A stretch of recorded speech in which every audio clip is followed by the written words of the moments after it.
Rise came together at the beginning of the season, took home the first championship, but have not won since. They haven't even been in a grand final since March. They placed 3rd at Anaheim and 4th at the CWL Stage 2 finals. Faze came together over a year ago, but they haven't been in a grand final this season. They've consistently placed anywhere between 4th and 8th. They're coming off their worst performance this season at the CWL Stage 2 finals. Clayster is known for being the loudest man on stage. When Clay is firing on all cylinders, his teammates feed off the energy and it guarantees success. He's done it at the Call of Duty World Championship and he's done it at the X Games.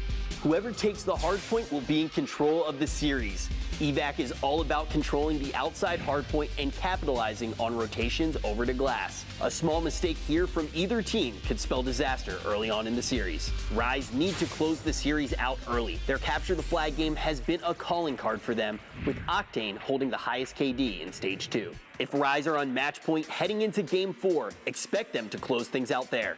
Faze have to keep morale high. Even if they go down early in the series, they showed at Anaheim that they can pull off reverse sweeps because of their mental game. Staying hyped and focused will help carry Faze throughout the series. Welcome back, ladies and gentlemen. We are about to see Faze versus Rise. We thought Optic Gaming Luminosity was going to be the best game of the day, but I think it could be this match. Are we going to a Game 5 today, fellas? I want to see it, man. I want to see it. Just I think one. this is the game that can go to a Game 5. We're going to see if it happens here. Rise versus Faze. Chris, you know this Faze squad probably better than anyone else at the desk. You're a coach of this squad when you're not at the live events. What can you tell me about this Faze team first? I mean, I think we all know the progress that they've been trying to make. I know they've probably struggled throughout this entire year. I think, though, when we all know how much talent they have on this roster, if they can get on the same page and play their game, they can take out a team like Rise or Optic. They can compete with them. They have that kind of talent. They just have to put it on the same page. This is probably their test right now. They went to Stage 2. They had a disappointing performance. They played COL a little shaky. The 3-0 is a 3-0, though, so I think this is their test right here against Rise. A little shaky, but a 3-0. Yeah. So both teams looking pretty strong against Complexity. Let's talk about their opponents on the other side of the stage. Rise Nation got off to a super hot start with Black Ops 3. Since then, we never know. Is this a squad we should expect to be in the finals, or is it a team that's going to fall just short like they did last time at MLG Anaheim? Yeah, I mean, we're not really sure. I mean, looking at Anaheim Stage 2 playoffs, they just haven't seemed to be playing a lot as a team. I mean, they started this year, and we were like, wow, like this is a team that could be in the finals consistently, can match the talent of Optic, and they did it for so long. They won UMG, and then Stage 1 playoffs, they go. Game 7, round 11. Like, they were right there with them, and then ever since that point, they just haven't hit that caliber of play again. Like, ever since then, they've been seen to drop off, so this is a huge test for them as well. And TP, what do you think has been holding Rise back? I mean, they're consistently placing top 4, so it's not like this is a bad team at all. Right. This is a top-tier Call of Duty squad, but what has prevented them from reaching that top level and taking home some trophies? The first player I'm going to call out a little bit is Octane. He was probably the best player in the game at a time, and now he's just not getting that same performance that we're used to seeing, like on that formal level consistently throughout the year. So that's one thing. And then overall, it just seems like the confidence has gone down a bit. They had so much success early, and then after so many months of having those, I guess, disappointing performances still good, you start to lose faith a bit. And I mean, I've been talking a lot. I talk a lot to the players on Rise as well. I mean, I grew up with Classic my entire high school, and I'm saying this now. He's been talking up Sam he's back. Saying Octane is back? That's what I'm hearing. Expect a good series out of him. From all I've heard, the last couple days in their practice, Octane is back. That's what everyone's telling me right now. This has got to be tough for you, Replays. I mean, you're coaching one team, you're best friends with a guy on the other. Yeah. Do you have a squad that you're rooting for in this one? I'm just here to analyze the match and watch a good game. Trying to put you on the hot seat. Dude, rooting for us. Playing it smart. Well, we talked a little bit about Faze, and one of their star players, especially in Advanced Warfare, was attached. This man broke into this scene and just stormed through everyone with his SMG. He's now playing for the Faze clan as we take a look at him. My mom supported me for most of my gaming career, and my dad didn't really start supporting me until I won the COD Champs. He also wanted me to keep my grades up, do my homework, study for tests. He just wanted what's best for me, like any parents would. But now they're like full-fledged into it. They have Twitter, and they watch all my videos on YouTube, everything. They're just very supportive now. I took a semester off college because I just knew I was going to be doing a lot of traveling. It would have just been really tough to keep up in school and to be the best player I could be for my team. I'm a submachine gun player, so I'm always in your face, running at people, do the objective, cover my teammates if they need cover, or just go to the lane that's open Call of Duty 4, when I first started playing, I placed top 8 my first event. I started my first live stream and people came out to watch. Faze Clan has a ton of fans, and now that I'm on Faze, there's just a bunch of them. They're always tweeting us, congratulating us. I'm just gonna keep writing it out, keep doing my absolute best. I don't think I have a personal, biggest rival, but since we're on Faze, probably Optic Gaming, because last year, Faze won an event, and then Optic won 3. Clayster, myself, Replays, and JCap were on Denial. We beat Optic at Call of Duty Championships and won that tournament, and then Optic won the next 2 tournaments, and then when we formed our new team with myself, Zuma, Enable, and Clayster, we beat Optic 3 times on LAN, and they haven't beat us yet on LAN, so it's really fun when we play them. They're probably the best team in the game. I always love hanging out with them, but when we're in game, we're rivals, we just gotta play each other, and it's always really fun because it's always an intense match. There's a look at Attach, the world champion, playing alongside Replays last year at Advanced Warfare. So far, FaZe Clan still chasing a big title in Black Ops 3. How big of an impact is Attach on this squad? How crucial is his role? He's probably one of the most important players on the squad. He's the player that uses the submachine gun. He's a support player. He gets behind a lot of his teammates, but at the same time, he has the potential to take over a game at any moment with a submachine gun, and not very many people out of the pro players can do that with a submachine gun, so it's very important. People used to say he was on scump level at times when it comes to the SMG. Yeah. Is he still there today, TP? In my opinion, he's kind of dropped off. We saw so many times in stage 1 of CWL, he would just completely take over Search and Destroys, commonly getting 12 kills, 13 kills. I don't think we've really seen it so much, but now we're getting into this Band to Protect. We see the Vesper being targeted early, as well as the same strategy we saw from Faze against Complexity, getting rid of those trophies. We're going to see if Rise reacts in the same way, getting the grenades out. It's definitely an interesting ban. You don't see the trophy system ban very often, if not ever. This is probably the first time we've seen that ever, right? I mean, So no trophies. Already you see the explosives off the map. We're going to have Semtex removed, so is the HCXD, and there goes the frag grenade. Is that trophy system ban something that FaZe is doing to enhance their game or throw off their opponent and limit the bans that they're allowed now? Enhance their game. I think they're sort of throwing it out there, making sure that 2 of the other team's picks are on grenades. I don't think FaZe likes using lethals too often, so they're just going to put on tac mass, avoid tacticals, and just want to run and gun as much as possible. I feel like FaZe is kind of targeting the gun-on-gun engagements here. They want to play straight-up gunfights. They want to use their weapon as much as possible. That is what FaZe has the talent for. They have 4 players with extreme gun skills. So does Rise. I think that's what they want to play. They don't want to be throwing tacticals or grenades at people. I think that's what they want to do, is the gun-on-gun engagements. Man of War is going to be the last ban that comes through. That is going to be Looney from Rise Nation getting rid of that weapon. What are we expecting to see here, guys? It's evac. It's the same 5 games we saw between Optic and Luminosity. What should we expect for game number 1? Looking at this, I think one thing we haven't touched on is the Shiva. I mean, again, Clayster's been using it, but we talked earlier how Octane also likes to use it. But it seems like Clay has a certain strategy now where he's picking out the Shiva, but he's also using that L-car. So he has a mini submachine gun in his back pocket. So we'll see if he uses it on this map. Evac's a bit of a smaller map, but he's one of those guys that likes to use those sorts of weapons on everything. Let's take a look at our key player matchup. Octane, we've talked about, he's back. One of the greatest ARs in the game when he's on top of his gameplay. But here in Hardpoint, we'll take a look at both squads. Who do you guys think the key player is from this FaZe lineup? On a map like this, it's going to be either Zuma or Clay. I think the AR on a map like this is the most important. I pick Clay. It's so overlooked, but it's so important. ARs all day. Clay versus Octane. Yeah, it could be a huge match. I mean, early on in the game, Octane dominated this matchup, but as the game goes on, Clayster just gets better and better. He learns from his mistakes. He learns from the past tournaments. He's one of those guys that always excels towards the end of the game. And I mean, we talked about this about Formal saying that he's one of those ARs that can go off on this map. If you ever watched Octane, Octane's another AR in this game that can go off on this map and have 2 minutes in the hill time. I've seen him do it so many times.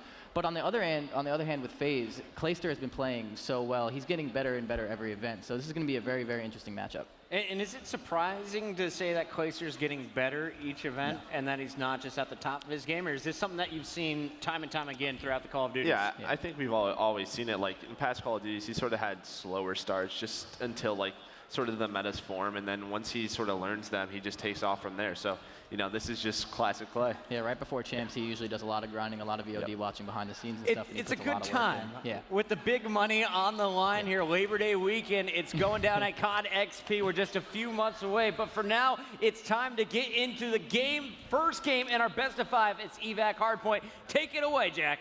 This is going to be a lot of fun to not only watch, but cast. And I want to quickly say something. Our analysts, they're so smart over there. They're all Call of Duty legends. But did you hear anybody bring up that rapid fire made it through? I didn't. Okay, John. Okay. You know, hey, they've had a long day. I'll give them that one break. I still love them all. Please don't roast me, They're guys. wonderful. Please But yeah, don't roast me. rapid fire is obviously going to have a huge impact on the game. Now when we're talking about what kind of SMGs we'll be seeing, the Kuda gets a lot better, the Pharaoh as well. Even if you want to, look into the assault rifles, rapid fire very good on stuff like the M8. If Octane wants to bring out the ICR, rapid fire could give it the little bit of extra kick that it needs to get the kills done. I'm excited for this one to get started. Both of these teams 3-0 complexity earlier today. Obviously, that means they're undefeated heading into this matchup. Map 1 will be evac hardpoint Revan. And this one, I think we are going to see more engagements than really ever before, right in each other's faces. I'm excited to watch Zuma and Attach go up against the likes of Looney and Slack throughout this entire series. Right, I feel like if you match up these players on these teams, they are very distinct matchups between players. I mean, look, you're gonna have like Attach versus Looney, Slack versus Zuma, Clay versus Octane, Classic versus Enable. Well, let's see, we're hopping into the action. It's map number 1, evac hardpoint. And look what's in Zuma's hand, man. It's the Pharaoh. You're gonna see it when rapid fire is in. It's an example of a weapon that is just transformed when that attachment is available. 3 Pharaohs in the game at the moment. Currently, FaZe Clan in control of the hard point early on. Rise Nation battling back and forth, and there's the man Clayster with a nice 3-piece. Yeah, good initial kills from Clayster, looking over his teammates, locking down the platform as well. But it's going to be Looney who has a chance to make a play happen. He has 2 decisions to make. Is he going to play for the spawns later in the game, or is he going to cut through the platform and help out his teammates inside the hard point? Looks like he's going to go for the spawns here. Well, it's a big engagement if he can wind up winning this for himself. Unfortunately not. The Pharaoh of Enable just too darn good. Rise Nation doubling the score of FaZe Clan at the moment. And let's quickly talk about these two teams because there are no slouches in this game mode, Revan. Coming into this event, you heard, Octane, they think he is back. What does he have to bring to a team on a map like this? What does it mean being back for someone like Octane in a game like Hardpoint? I mean, you look back to when Rise were considered, like 1A, 1B with Optic Gaming. Octane was the guy who would take over games by himself. He would guarantee you X amount of kills per game, and his presence on the map would be felt, whether it's locking down a lane, holding down spawns for his team. You knew where Octane was playing on the map at all times. People talk right now about how really anybody could take home an event. Yes, Optic Gaming, would you still possibly favor them, especially with how fired up they look so far? You can make an argument for it, yes, but I'd put FaZe, Rise Nation, Envy, Optic, all in that top kind of 5 upper echelon of teams, and you're seeing it right now. These two squads tied at the moment. Well, look, last time these two teams matched up on LAN, they actually matched up at Anaheim. Rise wound up taking that series 3-1. I sent out a tweet on, who do you think is going to take this? A lot of people thinking that's going to be a repeat 3-1 here. So let's see. It's going to be FaZe right now with the lead, around 20 points, but they're a little bit late on dissertation. And look, dissertation from the 2nd to the 3rd hard point, sure, it looks pretty straightforward, just run straight through towards the top side of the lane, but it's not quite easy like that. You got to play for spawns first. You're going to see Zuma working alongside Enable here as they're hitting the wall run. Sorry, that's Attach. Yeah, interesting route that these two submachine gun players took. Woo! The hip fire from the COD Goths there helping cut down Octane. Still look at that outer wall run now. Attach gets blessed on his own front. A lightning strike actually coming in from Slack. The heat wave connects as well. FaZe Clan now showing some light. They're in control of the hard point for the moment, but I do believe Rise Nation have these spawns. Nice camo from Zuma as he pushes in, takes down Octane, and just like that, he's going to be contesting spawns here. You still see Slack in the position to rotate back and do some damage, but he will get cleaned up, and he's actually controlling a target for the time being. We'll pick up another kill with that one, as still FaZe building lead. So I think right there, for a new viewer, that kill you just saw from Zuma with the Pharaoh shows how good it can be with rapid fire. It's accurate from range. With rapid fire on it, it kind of moves it up in the tier list from this close range area as well. It's really a jack of all trades in that respect. That's why it comes out when the rapid fire's in play. Really had to put your own name in the cast right there? Sorry, man. I'm sorry. I apologize about that one. But either way, FaZe nearly tripling the score for the moment. Rise Nation now clawing back in. They are on rotation towards this glass hard point. This is really where they can dig their foot in the ground, claw back into this game.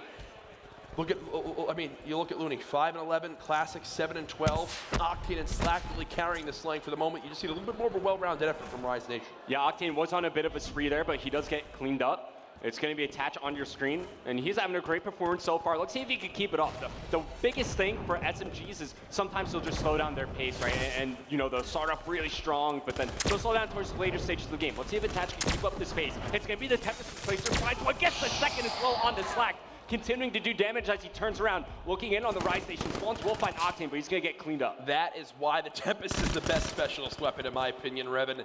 The amount of opportunities you have with the weapon to still just completely play with your team, play passively, it gets every single job done.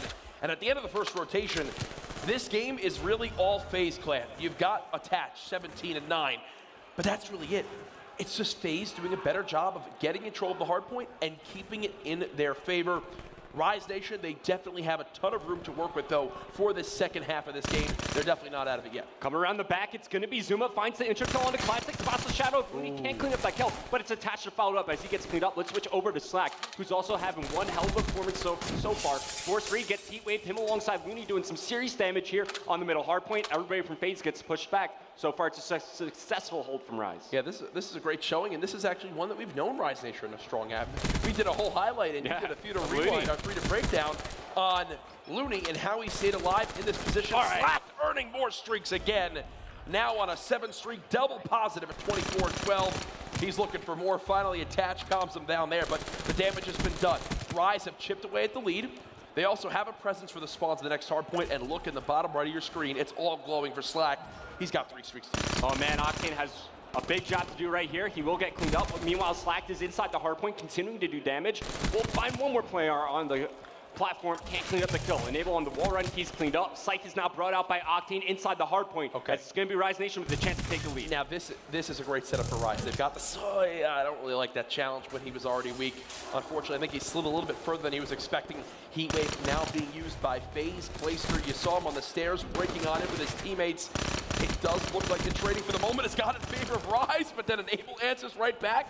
These two teams are so evenly matched, it is not even funny. Rise now up by 10 seconds. And Rise can afford to push for the scrap time here and commit to it because they have the streaks from Slack. Yes. Remember what I was saying a little bit earlier on how it's tough to make the rotation from the second to the upcoming third hardpoint? It's a lot easier if you have something like a specialist weapon, or in this case, you have a Hellstorm Missile and a Lightning Strike to force Rise Nation or force Faze out of those positions. And look, they're already using their streaks. Classic earns himself a dart. He'll go ahead and use that as their tool to potentially enter towards this new hardpoint.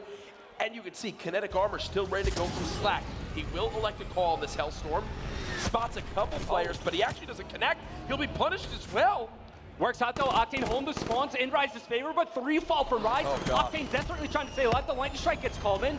Doesn't find anything though, where Octane, he's going to be getting flanked. Slack is able to pick up one in the back. Let's see if he can stay alive. Kinetic Armor gets popped. No kill made off the back of that, as it's going to be Faze with a clean break. Every single time one team gets 4 dead, their face, they break Rise perfectly. Now, if this game follows the pattern we've seen, Rise will get 4 dead on Faze, they'll break. There's 3, make it 4, Rise with the break.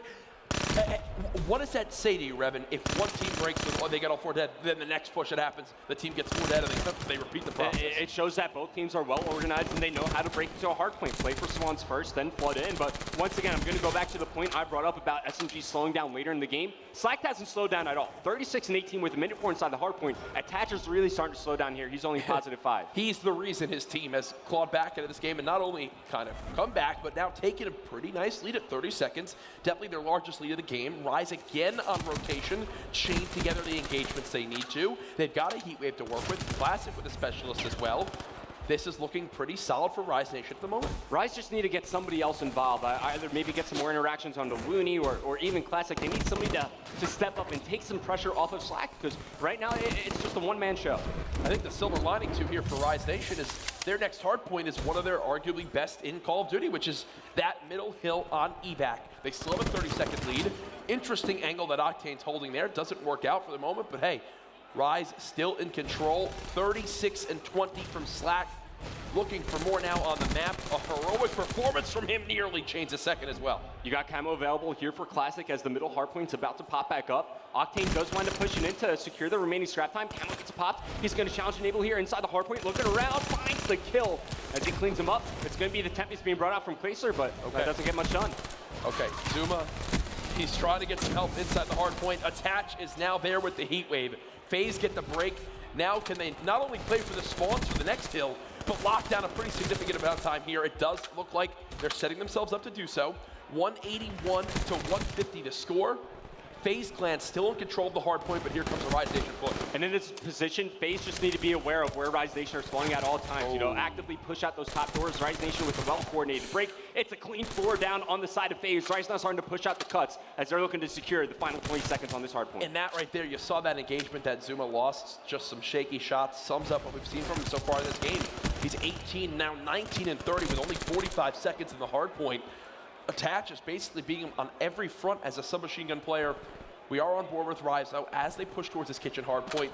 One break here and a potential, 40-plus seconds on this hard point could be the dagger in this game 1. Oh, man, the bait coming in as Slack moves in, cleans up 2, Enable and Attach both falling. Now actively looking around, as you see on the minimap, his teammates fighting for spawns in the back. It's going to be Classic with the key engagement. He's just going to back up, play his life while hitting the wall run. It's going to be Slack. Let's switch back over to him. Finds one in the back, can't clean up the kill on the Clayster. And that was a big gunfight for Clay to win. Yeah, it's not only locked down the spawns for his team, but he's keeping pressure on the hard point. Faze do get the break, and now with 30 seconds left in this hill, if they could get streaks somehow on this hard point, that would be huge for Faze. I mean, not only streaks, but if Clay can continue to chain together, he will get close to those streaks, but also potentially a Tempest as well as this game goes on. Unfortunately, it doesn't look like it's going to work out there. He's got his teammates there to rely on. They'll clean everybody up. 211 to 185. Faze still keeping this one close. Yeah, Attach starting to heat back up as well. You know, a little bit ago he is +5. Now he's moving on up in the world, +7. Slack still continuing to impress at +15 with a minute 28 inside the hard point. He's actively pushing out the cuts and looking to cut down Faze in rotation. What do you do here if you're Faze? You just 4-hit this. Obviously, you can see someone on the lower wall run, but Rise are ready for this.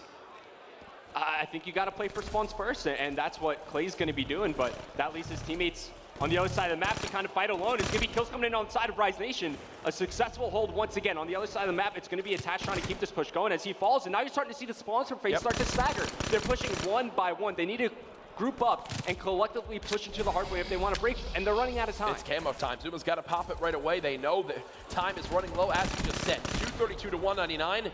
The break from Zuma, but where's the follow-up? Thankfully, he's got an Enable there to help out. Zuma actually just take matters into his own hands. That's 3. He's beginning to heat up now. On a 4 streak, make it 5.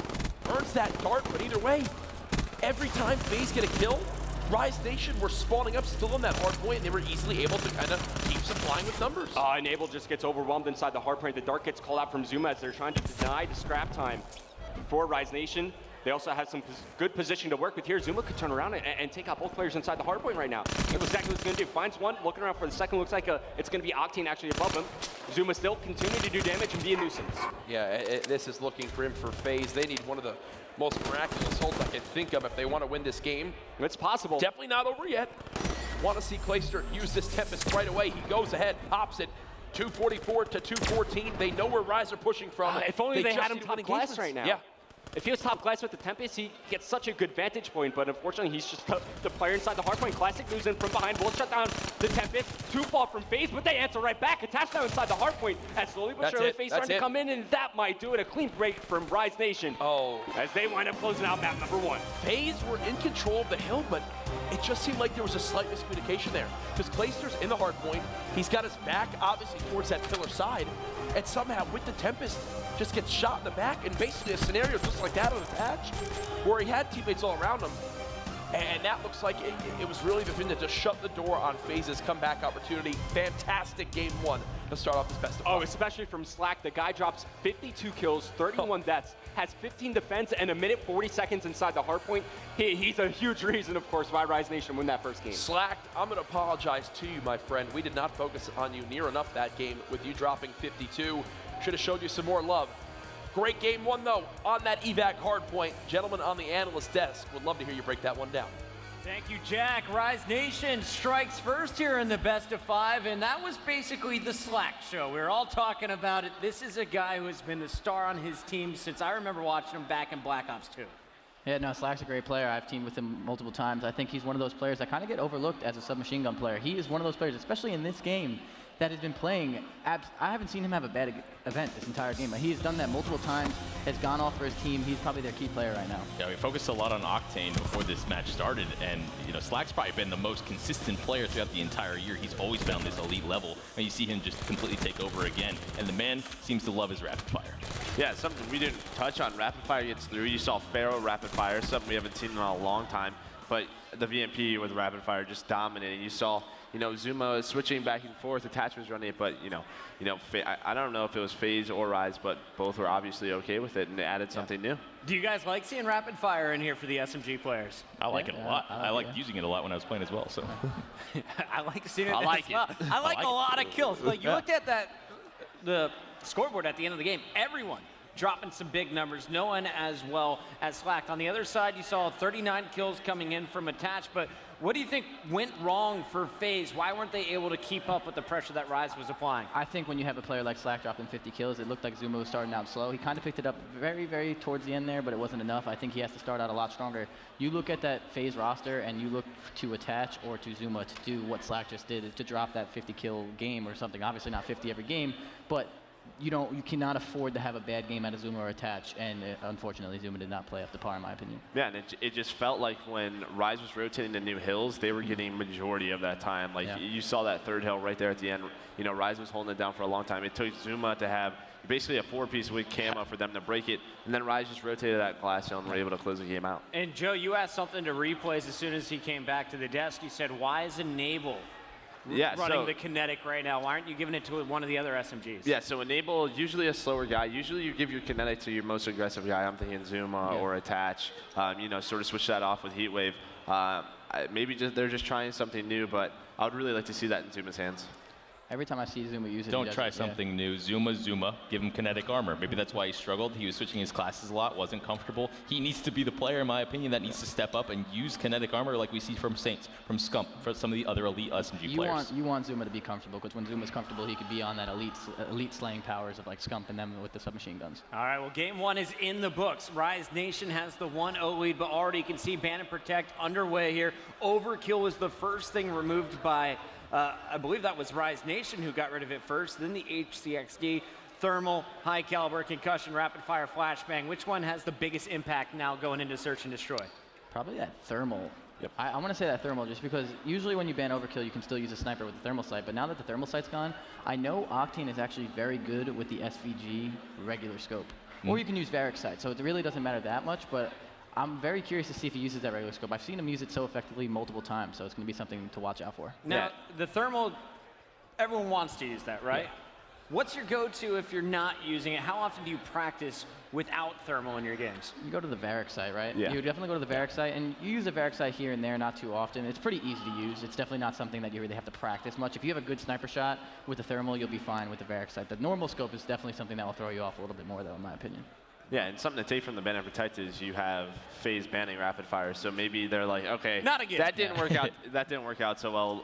We'll play our game. We'll ban it. But I like seeing something new tried from that FaZe team. They know that there are some struggles going on, so throwing out new strategies here and there.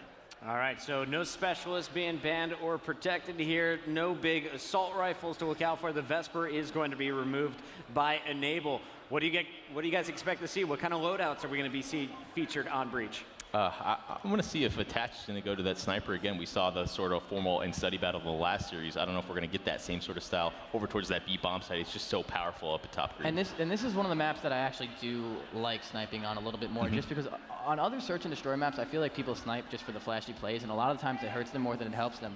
But I definitely think that in this map, Breach, sniping is very important, and I think it's going to be important for Attach to go off here. We saw how key it was with the formal versus study battle in our last match. Who is going to be challenging Attach here as we get into game number 2? It's time to send it over to our casters. Courage, Revan, take it away. It's funny you bring that up because I was watching Rise Nation warm up earlier today, and the man that was picking up the sniper off some of the bots he was facing was Octane. Yeah. He wasn't missing. And his team were going, and he gets upset that we don't let him run the sniper. I'd wait for the day that Octane snipes for his team and makes his presence felt on the map in that respect. I mean, he used to snipe, but it was only on like Hunted, exclusively over at that B bomb site. It was rare. And we talk about Rise's Search and Destroy game so often. I really feel like just having that person who could bring out a sniper, not like all the time, but every now and then, just to see if he could find an early pick. I feel like that's something Rise Nation need to do more. You know what I would really kind of think of as who his play style match at that point is someone like Study. I mean, you got a guy who you could easily have locked down a lane with an AR, but then if his sniper's electric, let him go off with it and just let him take care of that map for your team. We are loading into game number 2. Thank you so much, though, for tuning in throughout the day. What a start we've had to MLG Orlando. I've been here in the open bracket. Players going nuts. Obviously, they want to make their presence felt on the Call of Duty scene. They want to become legend like these guys right here. Rise Nation and Faze Clan. A fantastic game 1 set the tone for this series. Revan, what are your expectations for this Search and Destroy? Who do you have in it? I mean, just because it's Search and Destroy, traditionally Faze throughout Black Ops 3 have been the better Search and Destroy team. However, Rise Nation, like, so far throughout Black Ops 3, we've always criticized them for their inconsistent Search and Destroy. Yep.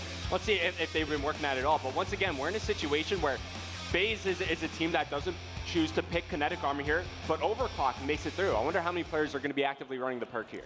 Definitely something to look out for in this one. The game has started on up. Faze Clan from the offensive side. No Pharaohs in this one. No surprise there as Rapid Fire doesn't make it through. I will say, attached, the lone sniper currently in this lobby as they're just looking for a potential first blood. And look at how Rise Nation are playing this 4-stack middle. Yeah, and Clay's just going to find first blood there as he takes down Octane coming along the flank. It's going to be Classic. I'm going to switch to him real quick, see if he could open things up. He will get spotted. Clay trying to win this engagement. Classic looks like he's going to re-challenge as he got the initial shots, can't finish the kill. As he backs up, I'm going to move back over to Attach. Now, one thing Rise did good early on in this round is they did a lot of EMP checking over towards the B-bomb site. So they obviously know Faze are around this area. Bomb is planted, 4v3 scenario. They have every spot they could ever want to be in to hold down the site. Zuma finds one. Slack challenges a second, not going to work out. Classic, unless he makes a miraculous play, should be cleaned up. There it is, Clayster. Monstrous round 1 at 3-0. And yeah, and finally Faze plant the bomb.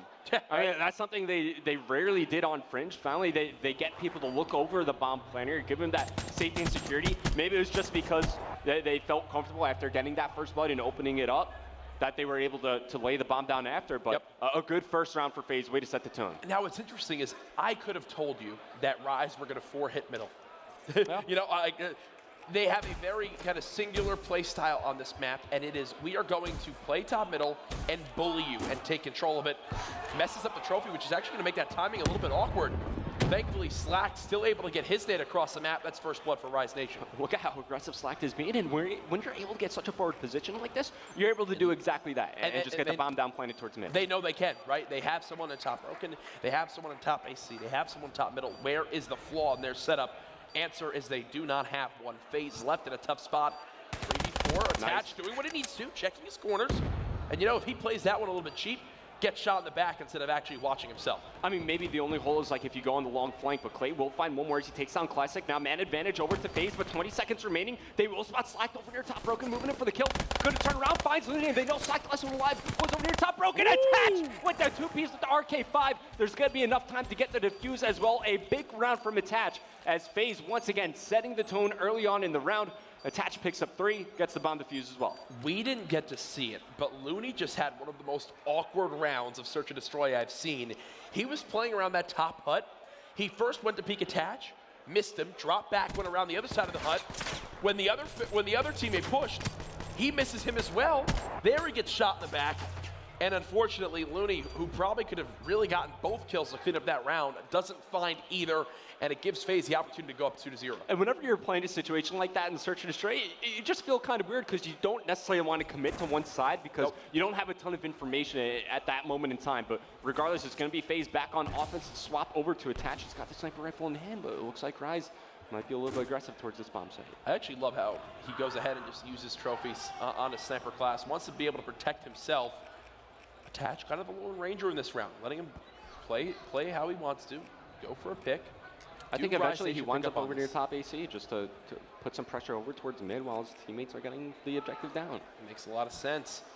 Faze Clan, you mentioned how you wanted to see this more from them, getting the objective planted. 4 versus 4, 43 seconds left. Yeah, that's the one key difference we're seeing here from their last Search and Destroy we saw them play today.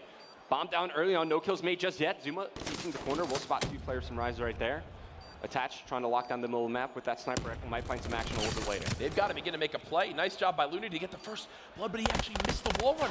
He misses the wall run attach because of that Arcade 5. Isn't able to get one. Thankfully, Clayster's still up. Now at 2v2 with time ticking down so fast. I think this is a... He's alive, he's alive. He's alive, don't worry. I'm going to be honest. We'll go ahead and let this round finish out. I'm going to explain what Clayster just did by Octane. Yeah, so this is something that I taught Clayster. Look, you can see Attach laughing. I play a lot with Clay. And we're actually, I think we'll be able to see it. You taught him how to fall off the map So basically properly? what you do is I run glitch strictly to use for when I fall off the map. So look, Clay goes, oh, I'm just going to go ahead, fall back here for a second. Wow, I'm back on the map. It's a magic trick. I've done that What a way to use glitch. Yeah, oh, great use of glitch. But, I mean, he remains on his streak, right? 6-1. Funny to see, though, getting some laughs on the Faze side. Hey, they're all smiles. They went down 0-1, but they're having a great start to this S&D. And that's just an easy way to, like, lighten the mood, even though it probably was a mistake to fall off the map in the first place. Nope, just all calculated. Yeah, anyways, it's going to be Rise Nation on offense, but it's going to be a quick flank from Faze. First blood comes in. Slack shuts down Attach. If you look at the minimap, 2 more Faze players were just hitting that same thing. Look, they were hitting the same thing. One turned around. Zuma was like, I'm kind of trapped. He tried to go for it. Falls right off. Faze, tough start in this round. They went for a high-risk, high-reward play, and unfortunately didn't go their way this time around. And with the 3-round lead, you can make those risks. He can still swing this. Oh, not when you're throwing a Semtex at the enemy. Rise Nation now on the board as they catch Faze, basically giving him a free round. I mean, that's fine though. You have rounds to play with. If you're on the side of Faze, you might as well take, a sort of high risk, high reward play, as you're saying. But Rise Nation find their first round here. Let's see if they can continue to build the momentum as we're moving it into round number 5. One thing I haven't seen Rise bring out yet is a sniper rifle. We've seen Attach use it. Hasn't found too much success with it. Let's see if it's different in this upcoming round. It's actually going to put the sniper away. So what? Faze have planted every single offensive round so far. We'll see if that trend continues. Rise, I do like how they're putting some sort of pressure near this site. They have 2 players here. They can definitely fight back at whatever Faze throws at them. I'm just wondering again, we've seen Faze check their corner so far. Does he do it again? Oh, it doesn't appear so. Rise Nation with first blood. And the thing is, like, Enable had a grenade as well. He could have just naded around the corner just to check. As now Rise Nation, they will find the first 2 kills in this round. They're in a great spot to take this. They're in a fantastic spot because what I love too about how Rise Nation played that is it's attached in a 1v4. So we'll quickly talk about what went wrong for Faze in this round. Octane played low, so he couldn't be sniped over the porta potty. Once the first blood came in, Octane jumped up the top green to be able to shoot over his teammate to help out with whatever's needed. And you saw it right there with the Shiva. Nice job by Rise Nation. This is a team that we talked so kind of low on their search and destroy at the beginning of Black Ops 3 and as time's gone on. But with this Rise Nation squad, I don't think we've given them enough credit at times with their S&D gameplay. If they just work together as a team, their gun skill can just carry them to win some rounds. I mean, we're in round 6, and Slacked is about to get his kinetic armor. Yeah, 7-3, and he's still on a streak as well. He plants this and gets a kill. You're getting close to that lightning strike. But it's a good mid setup for Faze. They have the A-bomb site on lock, really, and Slack's going to get taken out. There's first blood. This is a perfect counter to what Rise Nation are doing. It is a direct hard counter, or sorry, so yes, exactly. Faze perfectly counter what Rise Nation are doing, and now look what Rise have to do. Back up. They know there is a 0% chance of them getting down today. Yeah, they have to reassess the situation and reposition themselves to try to find a pick to bring the man advantage at least even between these teams. As you see them, they're going to rotate this all the way around while Classic has eyes on the flank. I absolutely love how FaZe have played this round and what they were able to do. Rise kind of just had their hand dealt. So now do you gamble and maybe plant for glass here, or no, they're just going to play it safe? They have no peace of mind, right? They have no idea where these FaZe guys could be. The objective is now slowly going down. Beautiful job by Clayster with that Shiva, puts it at a 2-on-4. And unless there's some sort of miraculous play, this one should go over to FaZe. Yeah, FaZe in a commanding position. Bomb, of course, planted. Let's see what Octane can do here. Clayster goes up high. Misses some shots. He's going to get pressure now from Attach. Attach gets cleaned up. Glitch now available as Octane's going to find 2. Turning around there. Zuma here on the flank. Octane puts in some good shots. Can't finish the kill. Almost got scary there for a second, but Nable's here for the defuse. I was looking at that going, what is happening? What is happening? Zuma was so exposed, challenging from that position. Yeah. It only takes 2 shots from the Shiva to clean up the kill. But FaZe, they'll be able to recover after dropping 2 straight rounds to Rise Nation. They're back on track. as they go back up by 2 rounds.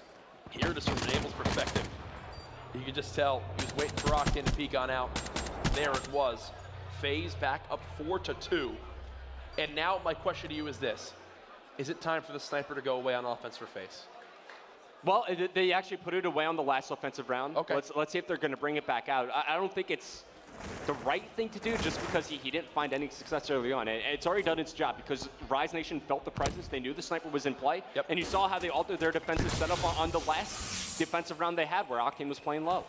Again, EMP checks from Rise Nation, and now they know Attach is already pushed all the way up. How does Rise react to this? FaZe Clan, they've taken command of the site. It looks like it's going to be a 4v4 retake opportunity if Rise Nation want to win this round. Yeah, I think maybe you stack up and try to isolate Attach while he's still over near green, but he's just going to go ahead, back on up. Wow. Rise Nation not playing for the retake. Let's hop on board with their point of view. Tough gunfight for Classic to get into. As 30 seconds, we're already down to that point. Still a 4-on-4. Camo about to be earned. Looks like it's going to be Slack leading the charge. Is this the time you pop kinetic? Is this the time you wind up going with the likes of kinetic armor? It doesn't appear He gets so. taken out on the defuse. Frigo not for FaZe. Clay's the last one alive. Not a lot of time to play with here. He will win the engagement as he takes down Looney as well as Octane. Can't wait to see this again in the round and the kill game. I tried to switch to him in time. We'll see how it plays out once again. Looney just soars right in front of him. Easy kill for Clay, and then just snaps onto Octane here. And you just saw Octane fires 3 bullets with the Shiva, whiffs every single one. 2 bullets to kill. If he connects there, maybe that's a Rise Nation round win. Instead, it is FaZe now 1 round away from tying up the series 1-1. I mean, now if you're Rise Nation, you have to play around this kinetic armor. Oh, yeah. You have to use it in this round. Unless you like find a very early 2 kills, you definitely have to play around this specialist ability. And both teams have been using a lot of EMPs, so he's nervous to pop that right away. He's been spotted. I think they've kind of all spotted each other, yeah. Especially when you go ahead and see him put that nade. Nice. Zuma runs right into it. Flak jacket, it's a beautiful thing. Enable peeks out. There goes the kinetic. Challenge coming in from Looney. Psychosis catches him off guard. And just like that, it's Octane in a 1-on-3. Attach also brings out the sniper. He finds the kill in this round. Did that he just panicked? He just panic glitched because of the Psychosis spot. The Psychosis clone just made him panic glitch at the end of that one. Wow, what a useful Psychosis as FaZe take the map and tie this series 1-1. I mean, that was a convincing win for FaZe Clan right there. Phenomenal search and destroy play. Yep. The key difference I saw in this map from the last search and destroy we saw them play, they just planted the bomb down a bit more, play more as a cohesive unit and trusting each other a bit more here. It was great to see. Those adjustments have to be made if you're going to go ahead and turn things around as the tournament goes on. One thing I can say, though, between what we've seen from Game 1 and Game 2, I do not know how to call the series at all. I mean, FaZe, lose the hard point by 26 seconds. Game 2 looked like it was pretty much in command of FaZe Clan. We've got ourselves a series, boys. Yes, we do. 1-1. FaZe Clan looking alive. Pretty much a stomping. They start off 3-1. They finish this one 6-2. Clay dropping double digits, and you mentioned it. I can't remember a time when Clay didn't finish in double digits in Search and Destroy. Is this just something we should come to expect? As of lately, yeah. I mean, every time he has to step up and play Search and Destroy to the full potential he has been. I mean, he's been playing a lot of Search and Destroy. Like I said before, too, they have been putting so much time into this game type, considering the last couple of events they've struggled with it so much. So you see that it's finally paying off. They're putting a lot of teamwork into this, and then Clay's been putting a lot of extra time in Search and Destroy, and it's paying off. Yeah, compared to the last S&D we saw from them, this one was much more cohesive, as the casters were talking about. Just overall more decisive gameplay over towards the bomb sites that she was paying off really well for Clay, sort of the Clay and Octane battle, not necessarily with a sniper, but with the Shiva's kind of similar. The 2-shot kill, very, very lethal at range, so it's good to see from them. Yeah, you can just tell as soon as they, sort of had a set plan, the first step, that second step was quick. They knew what they wanted. They got their pick. They put the bomb down. When we watched them play versus Complexity earlier today, they had no idea what to do. They would get in certain positions, power positions, wouldn't plant. They would waste so much time and basically let Complexity get back into that round. So a lot better, quick decisions out of FaZe. You heard Clayster even mention that they were overthinking in the Search and Destroy in his interview. I think they had a team talk. They talked about what they were doing wrong, and I think they finally actually fixed that problem. And I think it's working out well for them. Yeah, Zuma didn't drop a whole lot of kills, but that's because his teammates were eating them up. We got a highlight for you guys from Attach in this one. The aggressive player getting it done in S&D. In our Elgato flashback, let's take a look at Dylan's play. It's coming in round 2, getting it done with the pistol. Picks up one, knows where the pressure's coming from, gets a second, and then the third. 3 kills, all done with the pistol. And is this something that we see often here from Attach? He looked very comfortable not having an SMG as the backup. I mean, if you ever watch Attach play Search and Destroy, he more or less has a sniper in his hand. Sometimes when he shouldn't, but sometimes when he should. Like I said, a map like this, Breach is where you want to have a sniper in your hand. He's very comfortable using the RK5. You play a lot of wagers and S&D tournaments. Overkill is actually not allowed, so he's used to using that RK5. He practices it with it a lot, and it's paying off. Formal versus Attach, RK5 for $1 million. Who wins? The way Formal's shooting, I'll take him right now. He was shooting nukes earlier. Yeah, they both just dropping it to tie. Attach with a nice highlight. Both players looking pretty even with the RK5. We do have game number 3 getting started. The ban and protect is underway. First thing removed is going to be active camo, concussion, and flashbang taken out by Rise Nation. What do we expect coming into game 3? Some uplink. What do you think Faze is going to be getting rid of? I think it's going to be pretty standard here. Maybe Rise wants to get rid of the Shiva, but I don't even know because it's Octane. I think it's going to be a very straight up ban and protect here. Yeah, I completely agree with you on that one. And are we going to see that same Shiva battle? Yeah. Play wanted on that Search and Destroy. I'd really like to see him take it out, especially on a map like, well, there it goes right there. We're not going to see it on the fringe uplink. Those line of sights are really good for it, and that's why Octane wasn't feeling comfortable with it. He was left in some unfavorable situations. I thought he was shooting okay with it, but just doesn't want to mess with it. Is Rapid Fire going to slip through again for a second respawn game mode? It might. We're 6 in. Yeah, and it was Faze that banned it last game, so Rise is completely comfortable with it. I mean, you saw map 1, like they just looked very comfortable. I hope it goes just because I'm pretty sure the last time Rise and Faze played each other on LAN, Rapid Fire got through and Rise beat them pretty badly. So I don't know why it's not. There we go. That was about to say. I don't know why. Clayster says no. Yeah, Clayster says no. He shut me down. No Rapid Fire. Anything that we should be looking out for? The 8th ban is coming up, and High Caliber is that attachment that we thought might be having a huge effect here in Uplink. Vesper, maybe? We're going to see some Vespers here? Vesper was getting banned. It's not banned now, so yeah. That's the one thing that slips through. You don't need Rapid Fire if you have a Vesper, right? Could have an impact here. All right, guys. Well, our players are going to change their classes, go through specialists. We want to take a look at the map fringe. Here is a breakdown of how it's going to work for Uplink. The biggest play of the Envy Elevate match came out of John and Slasher in overtime CTF. This might be an early chance for a score here. John's able to pick up 2. There's one to challenge in the back, and Slasher continues to be Captain Clutch. They scored a flag in under a minute in the first half. Let's talk about how that happened. So John and Slasher are set up over by Grandma's house, trying to make a play on the Elevate base. What happens here is the side of Elevate is spawning in this back tin area. When John and Slasher kill those players out, they're alert that the next spawn that's going to come in is going to be top globe. What happens now is instead of running the flag, over towards that top tracks area where we see a lot of teams run the flag, they end up bringing the flag right at this last player. There's one more player for Elevate inside of tin. They run the flag right at him, force him out of that position, and then they run all the way straight through that back alley.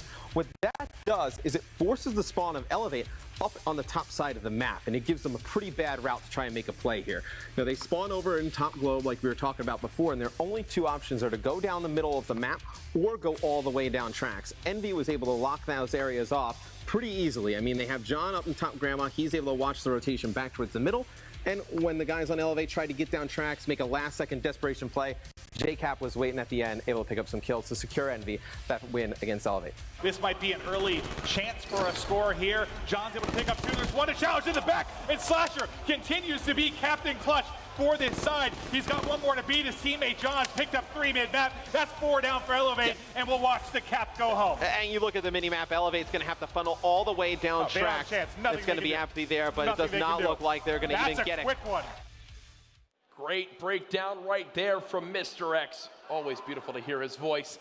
We are going on the fringe. This one, though, will be Uplink in Game 3. If you're just tuning in, Game 1 was a slugfest. Back and forth slack, though. The reason Rise Nation win it, 250 to 224, if I'm not mistaken. Something like that. He drops 52, a monstrous performance. Game 2, though, it was all FaZe Clan. They wind up really steamrolling right on through. Maybe 1 or 2 good rounds from Rise Nation. Outside of that, they just look flat. So if we were going into this map in mode at the beginning of Black Ops 3, I would hands down say Rise Nation would win it. Okay. But as of late, I just don't feel like their uplink game, like it kind of dropped off as the year went on. Kind of other teams were starting to catch up and catching on to what Rise Nation brings to the table. Because uplink used to be their bread and butter game mode. Every time we go into an uplink, it'd be like, all right, Rise Nation, they're going to win it. I just don't have that same confidence as I did back then. I distinctly remember back in stage 1 when I would see this team in Rise Nation spawning on Fringe Uplink, and I would be upset with them if they didn't score 20 plus in the game. Not sure that's going to happen here against Faze, but they've shown it before. We'll see if they can do it here on the main stage of MLG Orlando. It's only day 1, folks. Tomorrow we've got a long day of matches.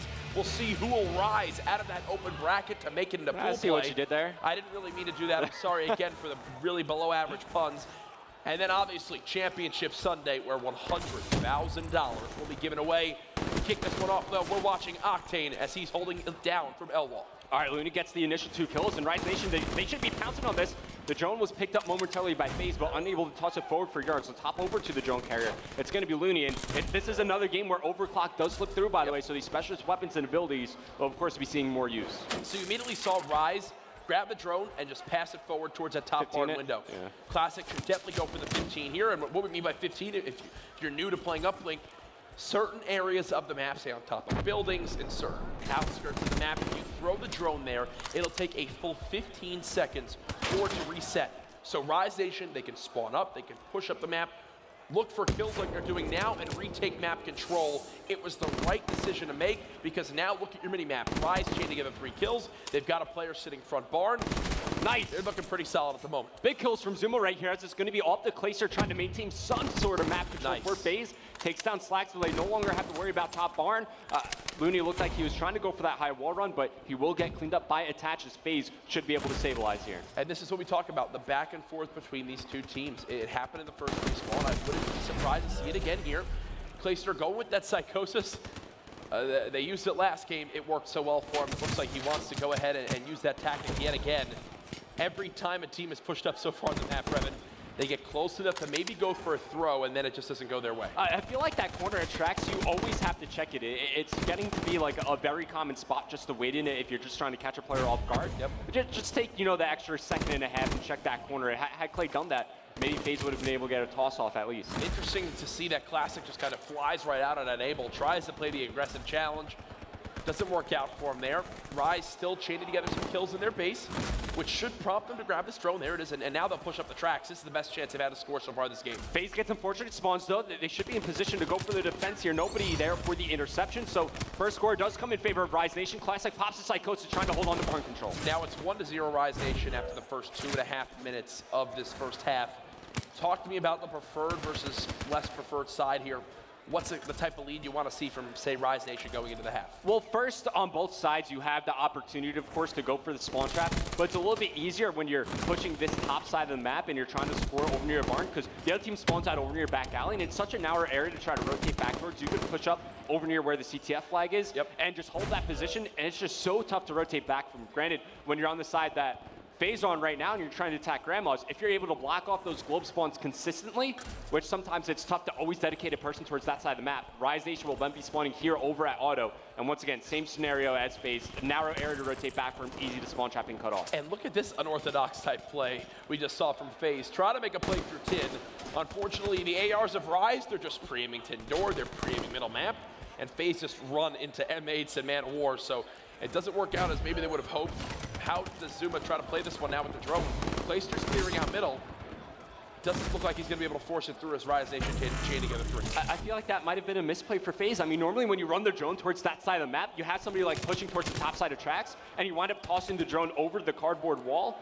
So, and then somebody at tracks can then pick it up and try to go for the score after. The missed 1-point toss from Rise. Faze are able to reset the drone. As we continue to put on pressure, he needs to stay alive in this position. It's so key for Rise to control barn here. Yeah, you heard me say no, because I saw him go peek for a second. Stay alive, play your life. You're already one shot, no reason to peek yet again. He can stay here and just make Faze play paranoid. They know they don't have barn control. Look, now he'll go ahead and peek out. He's still alive after being tagged up a second time. And after all of that, he'll go ahead and throw for 1, and he's still alive at the moment, Revin. And look how much of a nuisance he can be when he's just controlling barn, staying alive. Faze constantly have to worry about him. Nice shots as he cleans up Enable as well. Still with this heat wave available, Octane's going to pass the drone over to Looney, as this should be a dunk for Rise Nation, starting to build a bit of a lead. And look at your minimap as well. The number 5, that's going to be Classic. He did just get cut down, but he was wide watching back alley. Looney has now been alive inside barn for the last 75 seconds. This guy's 50 points off of Cerberus. He's going to find that player near the back truck. Won't earn the Cerberus, but Octane with a chance to get the 1-point toss off. Goes up high with it, lets it fly. Looks like it's on point, and he's going to sink it. A nice way for Rise to end the half, and there's still a little bit of time. Maybe they could get another one off. The closest Faze have been to scoring is when they push 3 players down rails and missed a throw. Like, they didn't even have a chance to go for a throw. That shows how strong this Rise Nation defense has been. Probably the best chance Faze would have had to score was when Classic reset that drone for the full 15. If he doesn't do it there, I think they can push up the map and maybe get one on the board. Also, remember when they were making that push through tracks and they didn't check that left side corner, and that push also winds up getting spoiled. It seemed like that the types of offensive pushes that Faze start to get going, they got a little bit frantic and they forgot to go step by step. They don't check a couple of corners, and of course those corners are where Rise Nation are playing. The push then gets spoiled, but going into the half, it's going to be Rise Nation with a 5-point lead. I'll tell you right now, this is definitely a number that Faze can come back from, especially now that they're on that preferred side. If there's one player that stands out to you though so far this game that maybe just hasn't done enough, who would it be and why? Hasn't done enough? Yeah. I think maybe we go out to Octane again. You know, going into this event, everybody was saying Octane's back, especially on a map like Fringe. You expect him to have a standout performance here, not to be -3. This is a good map for assault rifles. Most certainly is. Fringe, it's an AR heaven. As Enable's still using that HVK, and I like seeing it in his hands. I'm just wondering, is there a better weapon for Enable to use when the Man of War, when the M8, and when the XR2 are all available? Faze, they're slowing down the pace for the moment. They want to make sure that if they play with specialists and they push, that they can work together. Scythe shut down by a grenade. Looney comes soaring on in. Attach does challenge, but either way, the damage has been done. Rise Nation again have Looney inside the Faze clan base. With the Scythe, Zuma will wind up getting shut down, and as you're saying, the base of Faze will get cleaned up. As it's going to be Faze looking to control tracks for the time being. Of course, the drone was reset, so the battle over the middle map will commence. Attach zoning out Octane, nice shots, and he can go ahead and push out this lane and set up a pinch, maybe over near small fences. He will spot Classic, goes for the repeat. In the meantime, Enable will get cleaned up. 2 fall from Faze, as they're still trying to maintain whatever map control they can. Zuma about to feel the pressure. Yeah, he's got a tall order if he wants to hold his base right here. Challenge first coming in. Thankfully, Enable's there to help out. It does look like they're taking command of L-Wall. Looney now calling in a Hellstorm. Rise still locking down middle. Faze have now been in this map for 6.5 minutes, and they've yet to score a single point. Lightning Strike doesn't get anything done either. I mean, you have the Hellstorm missile followed by the Lightning Strike. Picked up a few kills from the Hellstorm, but despite that, not really much accomplished from Rise. It's even going to be Faze pushing the temple here. 3 go down for Rise. This is a great opportunity for Faze not only to set up for a score here, but get a rally chain going. Nice heat wave as well by Attach. They're putting some resources into this. Faze now on the board. 3 minutes left. They've got Rise in the spawn trap, and this is where it can get ugly quick, Rev. Yeah, this is the opportunity for Faze to come back into the game. You see Zuma locking down the spawn to Attach with the drone. This is going to be another Duncan just like that. It's only a 1-point lead for Rise. And Faze still have some sort of presence there, as I say it. Attach and Zuma do die, but it's a 1-point game. It's a 1-point game. Done.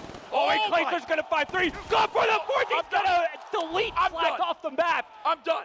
Faze should take the lead right here.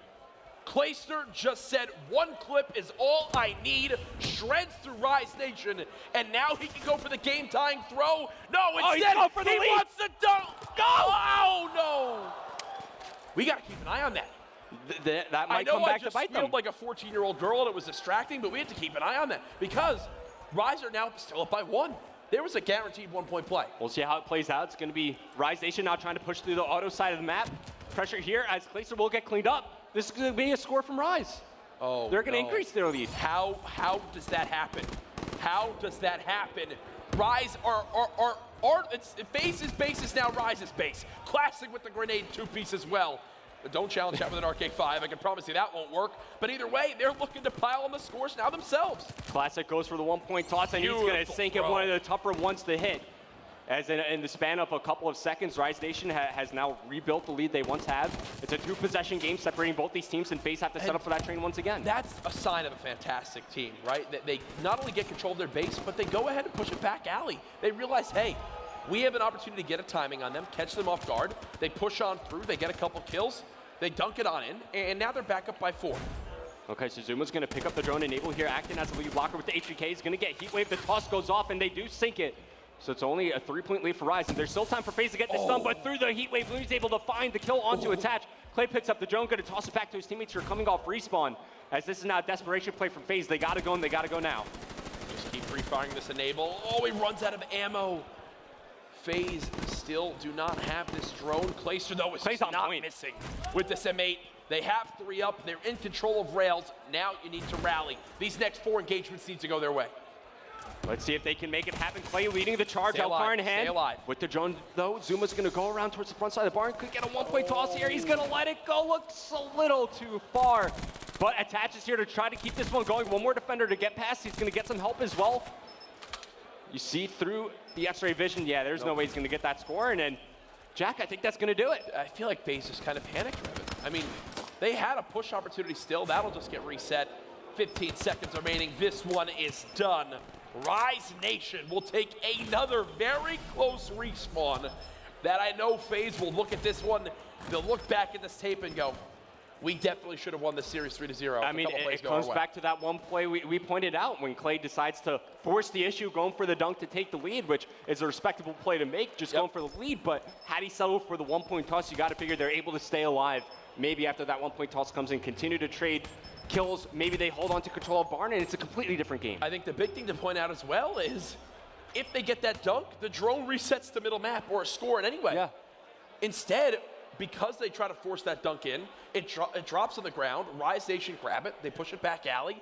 That's that dunk that puts them back up by 3. Classic hits the great 1. It was a team effort from Rise Nation. Some great shots from FaZe, which I will point out. In the end, though, it's Rise up 2-1 with an opportunity to close it out in CTF. Gentlemen, let's talk about that fringe uplink. 5 here in our uplink. Any surprise here? Did you expect FaZe to be able to take this fringe?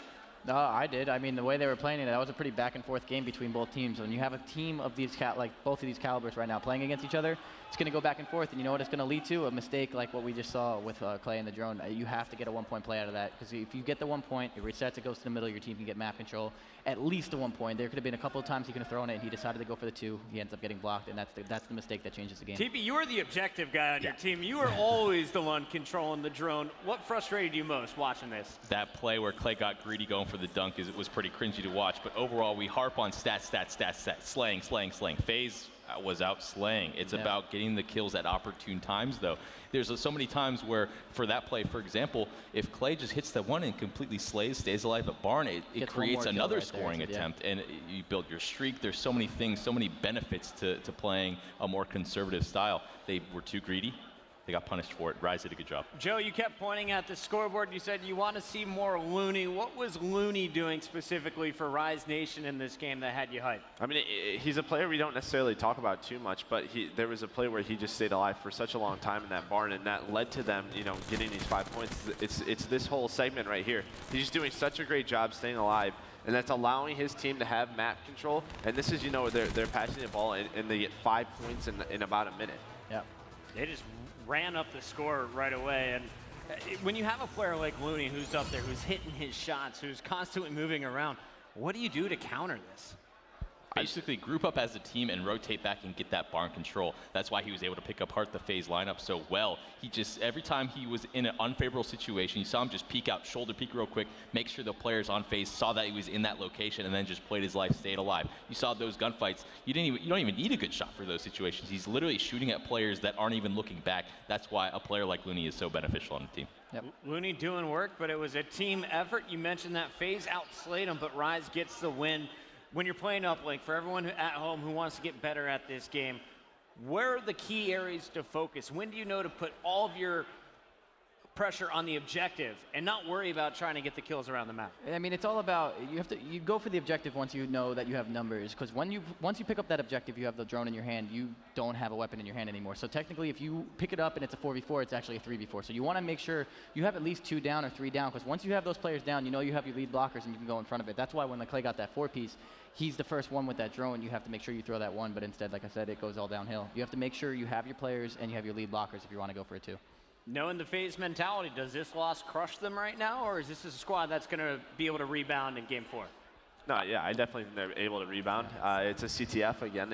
These guys are veterans. They know how to play this game type. It's going to be tough though. I mean, Rise is looking extremely good in these respawn game types, so it's going to be a really tough test for Faze. We'll see if they're able to bounce back or if Rise is going to be able to finish this one in 4 games. Our players are coming back to the stage now after a quick break. But right now on the floor, we have our main stage match here. But out on the floor, we got Benson with an open bracket update. Thank you very much, Chris. Me and you, we were speaking earlier on about the importance of this open bracket. It's so important. You're going to get seeding points for the COD XP online qualifier next weekend. It is huge. The pro points mean everything here. And we've had our first major upset. I watched it live. I've been hanging around, and it's crazy. Echo Fox, out. They're out of the winners bracket, the open. They will, of course, fall into the losers. But I'm going to tell you exactly what happened, because it was nuts. There was a huge crowd of people watching. They go down first map, they lose the hard point. You're thinking, okay, maybe they turn this around in map 2. You're watching the uplink. 15 seconds left, Echo Fox with a 1-point lead. They have drone control as well in their own base. Player with drone dies, and they give up a 2-point play for the L. That's going to drop them down into the losers bracket. What else is going on, though? Kingsman, they're still up and lively. That's, of course, going to be Parasite's squad. You have Allegiance. They played Natural Talent. I believe they won as well. Most Wanted, that's going to be the team with Doug Sensor Martin. Everyone loves Doug. He's doing very, very well, and he's excited to hear the news about Echo Fox, as you would imagine. So it's looking pretty good for a couple of teams. But again, the first major upset we've seen, Echo Fox in the losers bracket now. It's crazy. Chris, back to you. Thank you, Benson. Wow, Echo Fox, back-to-back open brackets, back-to-back early exits to the losers bracket. We talked about it at the top of the show. How surprised are you to see it happening, though, Friday night and not Saturday morning? Not too surprised. I mean, Echo Fox is a team of veteran players, but I don't think they've showed any sort of spectacular gameplay or people look to them to make the pools. I mean, they are a decent team. They have a good chance of making the pools, but it's not something that we expect. Yeah, I mean, they haven't showed us why they deserve to make the pools in the last couple of events, so honestly, it's not that surprising for me. And then speaking as to how that last sort of play broke down, it sounded bad. It sounded amateurish. Don't hold the ball in your base. Yeah, yes. You're bad just idea, guys. Don't hold the ball where the drone's supposed to go. It's like sitting on the 1-yard line expecting not to be sacked for safety. All right, guys, so Echo Fox is in the lower bracket, but the ban and protect went through here for game number 4. We're going to see Capture the Flag coming up next. I do want to mention one last thing on the open bracket. Most Wanted, Sensor, Methods, Balefire, and the boys. This is the 5th seed. They were going to have to match up against the 4th seed Echo Fox if it got all the way to that open winners round 5. Sensor, he just talked to him backstage. They're cruising through the tournament. They could now be a team that is actually going to make it into pool play. Sensor could be back in pool play, boys. Baby. He's back. We got the crowd cheering for him. Sensor, of course, big member of the Faze Clan organization. And speaking of Faze Clan, they are up next. They just got rid of Overdrive, and we're going to see Rise Nation now remove the Shiva. Nothing out of the ordinary so far, though, for CTF. Yeah, pretty much straightforward stuff. Rise, they got a little bit of a taste of the Shiva on that Search and Destroy, so they're not going to mess with it anymore. And I guess one of the biggest things I'm looking forward to is the Vesper made it through, but no one seemed to use it on the Fringe. Maybe it's just too long of lines of sights, and they're just more comfortable with the BMP. So will that come into effect? Probably not, I guess. Chris, what do you think about the latest patch? Vesper, of course, everyone's saying, is it going to be back to what it used to be? Is it better? Is it explosive now? Are you surprised to not see it in as many games? I'm not too surprised just because actually High Caliber just made it through. But I'm not too surprised. The Vesper is good for search and destroy and up-close gunfights for hardpoint, but mainly it's really not like that. It's not what it used to be. It's not that good. I don't think we'll ever see it that good again. I mean, it's good, but just it's not near as what it should be. Well, I have to give you major props catching that High Caliber. Yeah. So let's talk about the impact of this attachment. This is something that we see removed almost 90% of the time, if not higher. What do you use it for? What are the best weapons to attach it on? You want to use it on your ARs. You want to use it on your M8, your Shiva, the Shiva's Band, or the Man of War. Any assault rifle. Personally, I really don't think it's as effective. Obviously, it gets you out of the head spots and stuff like that. But I think it's more of a mental game. I think once people see that the High Caliber is allowed in, they start freaking out. They're like, I got to put it on my class, I got to put it on my class, and they're not used to using it. They take off quick draw or something, and it's really not that important. It's something that you want to use, but it's not as necessary as people make it out to be. How do you abuse it? If you do want to just attach it to your class, what do you get rid of? How do you really put this to use most effectively? I guess this all comes down to personal preference. Do you get rid of stock on something like the Man of War that you might not necessarily need to have on it, but you know, having that extra headshot damage on something like the Man of War, if you two-shot someone, that might put someone on tilt. You just drop, you get melted instantly, especially as an SMG player, that can have a pretty bad effect on you. So. All right, well, we saw an epic matchup here for CTF when we saw Luminosity take on Optic Gaming. I'm hoping for a close one here. Rise Nation is on match point. Will they be able to close it out, or will Faze force Game 5? We'll find out now as we send it back to the casters. You heard them mention high caliber and how it's going to be important. It made it through. But on a map like Stronghold, it can have a major impact, especially near that middle map area, near fire pit, near half wall. One quick burst with that headshot, high caliber, major difference maker. I mean, you also look at where Octane's going to be playing on the map. Most of the time, he's the guy playing base defense as well, kind of behind the juice, behind the Lambo card, over near the back statue. High caliber in a position like that could do some serious damage. Obviously helps benefit those ARs, but you need to kind of go ahead and look at your class. What do I take off? What do I add on? What is the compromise I make to get high caliber in? There is a look at FaZe Clan. They find themselves down. On the other side of things, Rise Nation. They're probably upset with themselves how that search and destroy played out, but I will tell you that they do not want to go to a second one in that Game 5. They want to end this series here in the respawns. What's it going to be, though? Is this a series that goes 5 games, or is this one done? Are we done for the night? I feel like if you're a Rise Nation, you don't want this one to go 5 games. Definitely. FaZe, of course, trying to find a way to force the second search and destroy. However, look, you remember the plays are made back at Anaheim on this map specifically. He's going to have the Tempest available for use here. Let's see if he can make those high-impact plays once again. I tell you, the European Call of Duty fans definitely remember it. Oh. I'm sorry, they want to Bracey. erase that one from their memory. Sorry, Bracey. Please don't hurt me.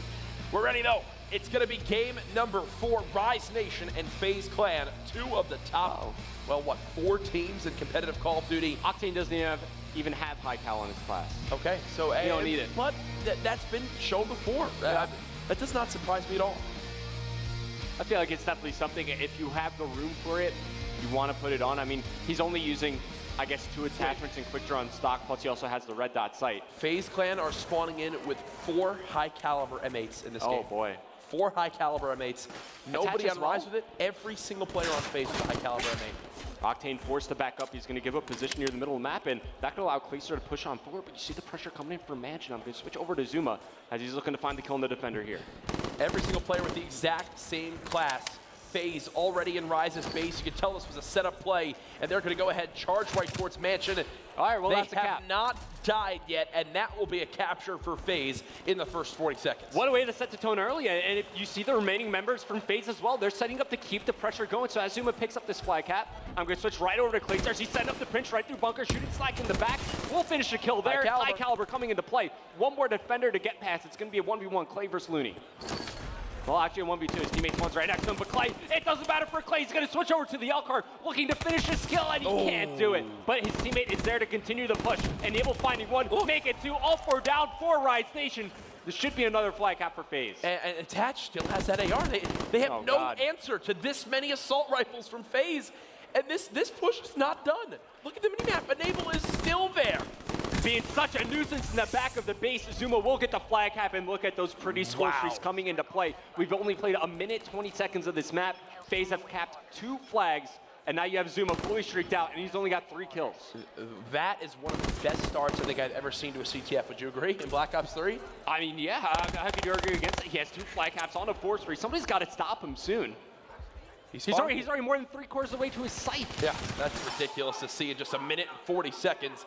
Now if you're Rise Nation, well, you got to begin to mount the comeback in this game. As we mentioned earlier multiple times, they do not want to see a Game 5 in this series. They've won both respawns so far, but FaZe were very close to taking them for their own right. So that's got to be in the back of Rise Nation's mind. They are pushing down this half-wall area. They've chained together a couple kills, making 3. Might want to use a streak. It's Zuma last alive, and you mentioned he might want to use a streak. It looks like he's pushing himself to do just that. Hellstorm Missile being called in, has a chance to find 2, and he's going to get all 3! A big play coming out of Zuma, and that's why score streaks are so impactful in capture the flag. But look, Rise Nation now in a situation where they can't really afford to kind of rotate back to their base. They need to put continuous pressure onto the FaZe flag, otherwise this game's just going to get out of control. Go ahead and see how FaZe try to play this one. such a heavy assault rifle presence. I've absolutely loved what I've seen from Faze so far in this game. The L-Car is Clayster's weapon. Do not challenge him there, Looney, as they're just going to continue to push up. They've been in Rise's base more than Rise has been in Rise's base. Yeah, that's a fact.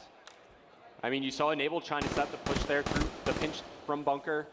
He does wind up getting cleaned up, but Faze always have somebody like shooting Rise in the back. These guys are just being so annoying in the game right now, and I'm sure it's frustrating the guys on Rise. Even with how Zuma just repositions, catches them off guard again, he just earned a sight in 3 minutes of capture the flag. I don't think I've ever said that. He's 9-3, 2 caps already on another 2 streak as well. Faze, they've earned this lead to a point, Revin, where, look, they're playing a little bit more European style. They've got Clayster all the way in the back of their spawn. A little bit more of a defensive presence to give them the peace of mind that, hey, you guys push up. If you pull a flag, I've got our base covered. And it was attached once again, setting up the pinch from bunker. Unfortunately, he's only able to find 1 kill through that. Rise Nation looking to control top mansion, and they're going to be able to push up on the map comfortably, but a minute 20 seconds remaining. If Rise Nation, I think they're just looking to cap maybe 1 flag before the side ends. Yep, and is that a large enough lead for Faze, in your opinion, going into side 2? Potentially. Okay. Yeah, I mean, look, trophy systems are in play here, and we know how they like to set up with the Cerberus as well. I think that's what they're going to wait for going into the next side. Just throw down a bunch of trophies and have Zuma control the Cerberus for as long as he can. Yeah, right. There again, high caliber comes into play. Clayster's now brought out the Tempest just to defend his base because you mentioned Rise. They want that 1 capture. What's a great way to stop it? The Tempest weapon, especially when Clay's hitting hip-fire shots like that. 45 seconds left, and he's just flying at the map. Just runs right out the middle of the map. He's got 1 defender to get past. It's going to be Octane. He's going to spot him. Connect with the shot as well, but one coming through Bunker Classic is going to shut him down from behind. On the other side of the map, Slack is now the first one pushed up for Rise Nation. And look, they're running out of time. 30 seconds remaining in the half. Slack has kinetic armor. Not a situation where you want to use it, though, as he's heavily tagged up. He's just going to wait for his teammate Classic to push on forward. So at least they could go at it together. This is going to be 2-0 at the half. This is definitely going to be 2-0 at the half. There's one thing I do want to point out. Faze, yeah, they're narrowly leading the slaying, but because of their pushes and plays they made earlier on, that's why they have this lead. Rise Nation find themselves now down 2-0 in the CTF, and they've got to be kind of kicking themselves for how that game started off. Have you ever seen a team pull out 4 ARs like that off the break with everyone with high caliber? No, but clearly that was a setup from Faze and organized thing to try to win the break of the map, and clearly it worked. They were able to set the tone, set the pace so early on, and Rise Nation, it took some time for them to adapt, but once they were able to stabilize and at least hold their side of the map, but they couldn't really generate any offense off the back of that, and now it's a little late because you still have streaks on, with Zuma. I mean, what, Faze got 9 of the first 10 kills in this game? And you know Faze, they're very smart with their Cerberus as well. They're going to wait till the ideal moment to drop it, and they're going to organize it as well. They're all going to bring out trophy system classes and make sure that it's going to be tough to take that score streak off the map. I like it typically to be called in at around the 3-minute mark. If you're not in a dire situation where like, oh God, I have to call the Cerberus right now. Around the 3-minute mark with full trophy system set up. Rise Nation, though, flooding right up on the map. All right. Clayster takes a little bit of time to cut down Classic, and that might work out for Rise Nation. Kinetic Armor's been popped, and Able chasing down 1. He's got the second in his sights, and that's a clear base, perfect base defense from Abe. And that's exactly why you have a specialist ability like Kinetic Armor. He's able to pop it, fights 2 players, and able to clean them both up. His teammates can comfortably rotate back, and now they can save the Cerberus for even longer. Yep, they're just going to continue to clear out their mansions, make sure they can't get caught off guard. Azuma, not only has he had this Cerberus and Lightning for ages now in this game, he's had the Scythe since 3 minutes left in side 1, so he's definitely waiting for that perfect time across the map. It's Faze pulling the flag, and that's going to put like a ticking clock on this Rise Nation team. It's going to force their hand. They got to go, otherwise it's going to be another flag cap. The heat wave comes in, countered by Looney, but he slowed down greatly here as, well, he's all alone over near the square. He's going to challenge Zuma, but he's got the flag in his hands. Like, it's going to be an easier return for Faze, and it's going to be another flag cap. 3-0. Faze come out of the gate hot. This team looks like their CTF game has been practiced, Revin. I mean, look, I said it a little bit in the first half, but Rise now more than ever, they can't really watch the overextension, and Faze knew the exact situation they were in. They sent Clayster to push out through bunker, relied on his other 3 teammates to play base defense, and that exact scenario comes into play, and now Enable's going to get another flag pull, and this is looking like it's going to be the 4th flag cap of the game. This game's getting out of hand, Jack. This game is done. I'll tell you right now. Faze have played this one near perfectly. So impressive, the break, and now to this point, to know to overextend. to force Rise to have to take the extra time that they don't even have at this point to watch their backs. This is another flag pull. They've pushed the spawns towards this bunker side, but FaZe don't even care. They're just trying to push the agenda. They're up 4-0. They have one more kill to get, and this one should be a 5 cap difference. Yeah, Clay's going to continue this run. They still have to get past Octane. Ooh. Nice shots from Clay. So that's high caliber coming into play there. Enable trying to keep this push going. Solid shots onto the Psychosis character, but he will get cleaned up. The flag return does come in from Rise Nation, and here comes the Cerberus. 2.5 minutes left. Cerberus in. You've still got a Scythe. You've got the Tempest of Clayster. You have a Lightning as well. There goes the Octane Scythe. This one is done. Brevin, if you're now Rise Nation, you got kind of destroyed in that first S&D. What are you looking to improve upon? Where do you look back at that game and say, that was our issue, here's how we make sure it doesn't happen again? Well, I mean, first off, it's looking like it's going to be Hunted Search and Destroy, which has always been like a pretty good map for Rise Nation. Yep. I feel like they're definitely competent when it comes to Hunted Search and Destroy. We'll see if FaZe could do anything to disrupt the normal strategies that Rise Nation need to bring, but we'll leave that to the analysis guys when they wind up talking about this upcoming map. Definitely, and now we're just kind of talking about this game as a minute and 45 left. Look, if you're FaZe right now, you're just trying to demoralize your opponent, right? You just want to keep your foot on the gas pedal, don't let up, and just try to keep digging the grave of Rise here. Just try to keep gaining momentum and just try to create some doubt in the mind of Rise as Clay continuing to make plays. That's going to be all 4 down on the side of Rise Nation, as that was kind of their last-ditch effort. It's like, okay, wait, we need to hold our base. Okay, Cerberus gets 2 kills. Tempest time, clear. Immediately clear. That wastes, what, 45 seconds of the clock? That Lightning should get at least 1. It does. There goes Classic. 1 minute and 10 seconds left. I mean, Rise looks bad from the first second to the last second of this game. I mean, just to break down kind of how the action unraveled here on Stronghold CTF, FaZe Clan started off the game picking, like the first 9 of 10 kills. They're able to get 2 flag caps just off their start off alone. It took Rise Nation a little bit of time to adjust to what FaZe were bringing to the table here with the 4 high caliber ARs. Then later in the game, FaZe recognized the situation they're in. They have 3 players play base defense. They send Cleaster on the overextension, forces the hand of Rise Nation and forces them to kind of force the issue. You know, they tried to make a play happen. There's the 5th flag cap coming in from FaZe, and then from there, FaZe have just been in complete control. This was like everything going their way. This was just a slaughter. FaZe, they were outslaying by 7-8 kills in the first few minutes of that game. It went down to like 4 or 5 at the end of that half. Now it's up to 22 kills in favor of FaZe in the slaying department. That is what you cannot afford to have happen in a game mode like Capture the Flag. Those 7.5 second respawn delay is just terrible to have to always have a player on that screen, and that's exactly what FaZe has said to Rise. We're going to a game 5. It was FaZe setting the tempo early on in this CTF game. A big game from Clayster as well as Zuma lead FaZe to a very convincing CTF win 5-0. And yes, Jack, we're going to be seeing a game 5. A lot of people have brought up, what are we going to see at Champs? What are some things that teams will try to bring out? Right there is a strategy that if you want to fight at Champs, hey, maybe a 4 CTF strat off the break of Stronghold. They got the first blood. It backed everybody else up on Rise Nation. FaZe just pinched in from all angles. They pulled that flag, and they made it look easy from then on out. FaZe Clan forced the game 5, and now Rise Nation will have to clutch up in a search and destroy. We'll have to see if they can get it done. Boys, take it away. Thank you, guys. Game 5. Round 11 incoming. Get ready. Last match of the day here on the main stage, and it's going to be a good one. Search and Destroy on Hunted, a map we don't see too often in the competitive scene. But let's talk a little bit about this map. 5-0, dismantling Rise Nation FaZe crews to a convincing victory.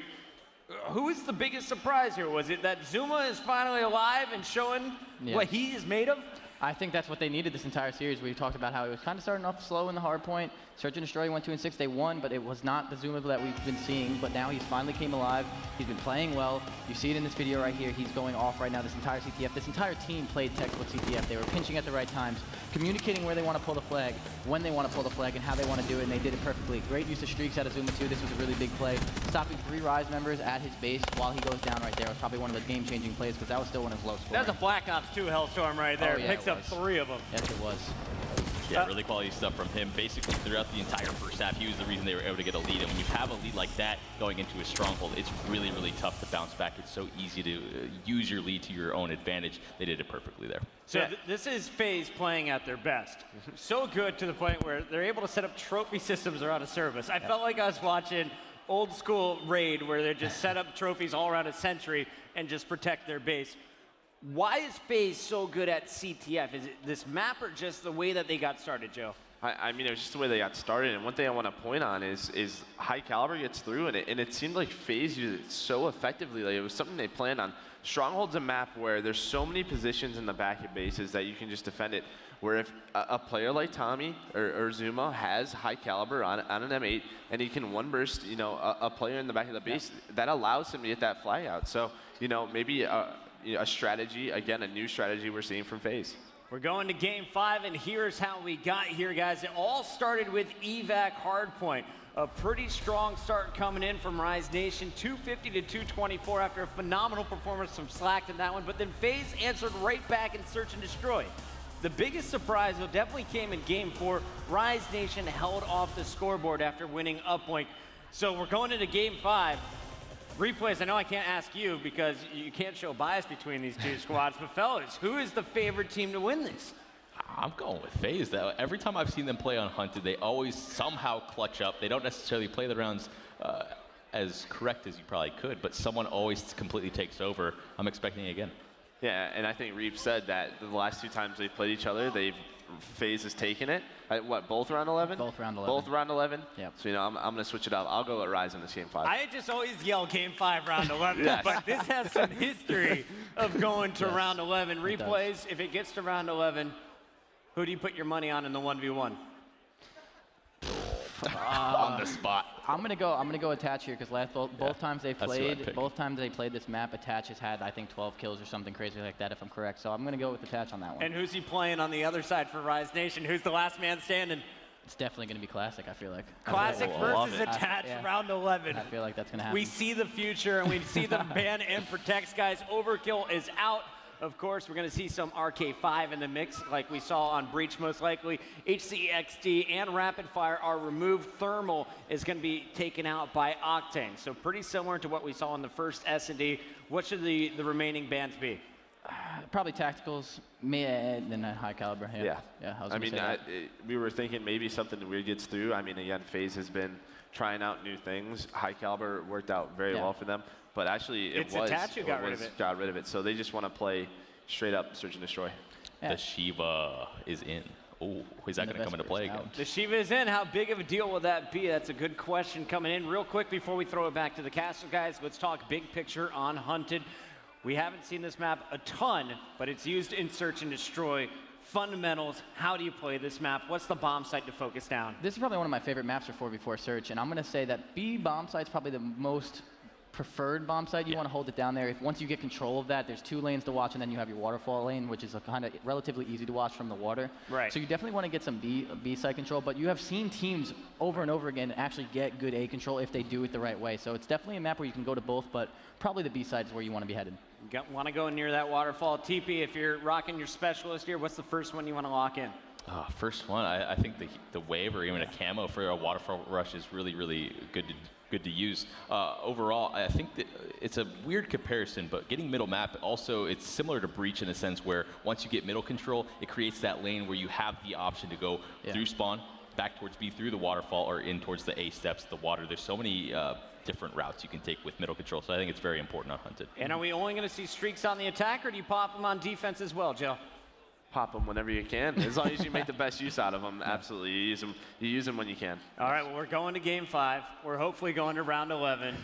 We need some official picks locked in. You are going, you said Attach if it comes down to the 1v1, but you still feeling FaZe? I think FaZe has been playing probably better overall this series, so I'm going to give it to them. FaZe? I'm going Rise, just to switch it up. I think FaZe is going to keep the Hunted streak going. Yeah. All right, we're going to see if FaZe is going to pull it out, or is Joe right with the Rise pick? Game 5 is about to get underway. Let's send it over to Jack and Revan one more time. Yeah, I got Rise in this one. I think Rise Nation. I really don't know how to call this. Rise looked abysmal in the first Search and Destroy, if I'm being honest. They also looked abysmal in the CTF, but This is a squad that they face adversity. They can win these game 5s. And that's the thing, because I feel like anyone can clutch up in these moments like this. You put everything behind you, what happened in the series. This is one map, one search and destroy. Who clutches up more? There's a look at the teams on the main stage. You correctly predicted this going to a game 5 series, though, Revit. I'll give you that. Yeah, at least I get one prediction right. But look, this is another situation where Overclock slips on through it, and Faze still decide not to pick Kinetic Armor, instead going for Psychosis as well as Glitch, complementing the Heatwave and Active Camo that was picked up. It's going to be Slack, of course, using Kinetic Armor on the side of Rise Nation. But look, it's Hunted Search and Destroy. Lately, teams have been experimenting a bit more with attacking that A bomb site, trying to open up the map a little bit more. Let's see where both these teams decide to go with this. Brevin, at the start of the series, it was mentioned by the boys in the analyst desk that they heard that Rise H were saying Octane is back. Well, guess what? Hunted is the map you need him most on more than any other. This map, they, in the beginning of stage 1 and even stage 2 a little bit, had him hold the entire one half of the map by himself. Let's see if they use that same tactic here. It's the final map of the night here at MLG Orlando. There's still a nice crowd out there. Ladies and gentlemen, make some noise. It's Rise Nation, it's Faze Clan, and it's game 5, Revin. Oh, I'm hot and bothered. I'm ready to get this one going, Jack. You heard the guys on the desk talking about the Shiva making it through. You're not as hot and bothered as I am. You're making me hot and bothered. Okay, let's turn this back to the game as we're on board with Faze on offense. And look, this is a blind counter from Rise Nation. They're going to be ready for this, and Faze have no idea. Wait, it's going to be Clayster. Oh, look at that, the headshot on the Classic. Looking for another kill. Slack is over near the waterfall. Glacier almost spotting him there. But how does Rise not put a shot in? Switching over to the bomb carrier, Glacier will get picked off as Enable. He's going to get the objective down. I was wondering what was taking Rise Nation so long to return fire. 3-on-3 objective planted. And now it's going to be up to Rise to retake this, and this is the interesting part of this red room. There are so many doors and entrances. Faze have to stay active, watch everything, and it's Zuma and attach to put them in a great spot to win this round. And I can tell you, the Shiva's not the weapon you want when trying to retake this site. Elcar not too bad, though. Octane finds the intro kill there onto attach. Peeking on, up through the top glass. Picks up a VMP, challenges the bomb site. Does not win that engagement against Enable as Faze strike first. They take the first round. What a confusing round, because Rise 4-stacked that area. I thought when they were when Faze were jumping into top red room, I thought Rise was going to crossfire and almost kill everybody. Well, Rise were so focused on holding bridge control that they put a lot of pressure on the red truck, and they committed a lot to getting the trade call on the Glacier that they didn't have anybody over near the top balcony. They didn't have anybody on top of that A bomb site. And once again, it's Enable showing trust in his teammates. He goes for the bomb plant nearly right away. They get the objective down, and then it forces Rise to play for the retake after. Octane just watching over this top red room area. The Shiva, they mentioned on the analyst test, what type of presence will it have in the game? Almost every AR we've seen is with that weapon. Now Classic does bring out the M8. First blood again for Rise, but Zuma answers right back into this 3-on-3 scenario. And now Slack gonna move in for the trade spot. Zuma around the corner, challenge with the VMP, wins that engagement. Slack gives Rise Nation the man advantage for the time being, but coming around the flank, it's gonna be Enable. He finds one Octane there for the trade. Now it's all up to attach. And look what he's left with. Maybe not the weapon you want to have. Slack begins to push. Arcade 5 cuts him down, and the bomb is now down across the map. Thankfully, though, Octane there for the trade. That could have gotten dicey if Attach got out with his life. Yeah, I think Attach, of course, knew that Octane had a Shiva, so he's expecting to play a bit more positionally, maybe holding the red truck here. As Octane just being aggressive on the trade, finishes it off with the Elcar, as Rise Nation respond with an offensive round win of their own. These two teams, they've gone back and forth the whole series, and now they're going back and forth in rounds. With Faze, they just 4-hit A last time. It looks like the strategy will change here. Yes, they will begin to put more of a focus towards Cave, and Rise Nation, they look like they just want to play for a retake at B, Revin. Well, let's see what Clay can spot here. Of course, he's in a good position to kind of peek the bridge. Maybe he could find that opening kill once again, but it's actually going to be Faze playing for mid-control. And there's the first one once again from Faze. Clay takes down Slack. And you got to figure, you get the opening kill over at A, it's got to force a rotation from the defense, so maybe Faze are going to commit to the other bomb site here. No, some of these offensive rounds are making no sense so far. They get that first pick, and you know what? Let's go ahead. Let's get this objective planted. And Rise somehow don't have any information of this. And they're spread out massively. Yeah. They pretty much make a triangle here on the map. If you want to go for the retake here, I feel like you got to play together and just try to overwhelm, isolate an opponent, and play for the trades. Rise are basically pushing from every single area. Faze You just see how frantic they are, looking at all sorts of doors, attached, strafing back and forth. Zuma with the first engagement, one onto Looney. Attach is ready for any pressure as well. Octane has gotten into the room, and that's a two-piece with the Shiba. Zuma by himself, but the bomb is planted for him, if I'm not mistaken. Oh, he's going to challenge with the RK5, and he knows the situation he's in. Great decision from Zuma right here. He's even going to challenge at the end. Octane not even going for the defuse, and really what other play did he have to make? But look, Octane, he has a hot start, 7-1 on a 6-3. They said Octane's back. 7-1 to start. This S&D is pretty darn good. The silver lining there, yes, Rise Nation, they don't win the round, but you now got a dart for Octane. He's still on the 6th streak. Your main AR is playing very confidently, and he's one more kill off Hawaii. Oh man, if Classic wins that engagement, it's a round win for Rise, plus Octane would have gotten points for the defuse as well. But look, still very early on in the game. I'm going to jump right over to Octane. Let's see if he can keep this spree going. Maybe you play around the dart here. You have it early on. Also has a glitch, so he can play for some scouting information. Let's see how Rise Nation decide to approach this upcoming round. 3 players of Faze do have Flak Jacket. The one that doesn't has 2 trophies, and that's going to be attached. So they're ready for this score streak to be used. Maybe not the best play from Octane if he uses it right away. It does look like Rise will play a little bit more passively, and look at that Shiba. It just commands middle map control. Slack, you cannot peek this at all. Oh man, Classic gets caught out of position. Looney's there to find a kill onto Zuma, so that's going to even things up. Octane finds one more as well, continuing the spree, but he does get shut down. The trade coming in from Enable. 2v2. Switch over to the bomb carrier. It's going to be Looney, as it looks like he's going to start the rotation towards the other bomb site, but his teammate just died. It's so interesting to see how Faze are playing some of these rounds. Attach just soars through cave fearlessly and just shoots Slack in the back. Just correctly reads the play, must have gotten a good timing. But again, this bomb will go down in the red room.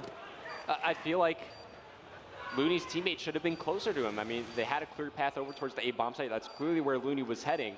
Maybe a bit of miscommunication. Looney will get spotted here, but fortunately stays alive, as maybe he goes for the long wrap here. Yep. 30 seconds left.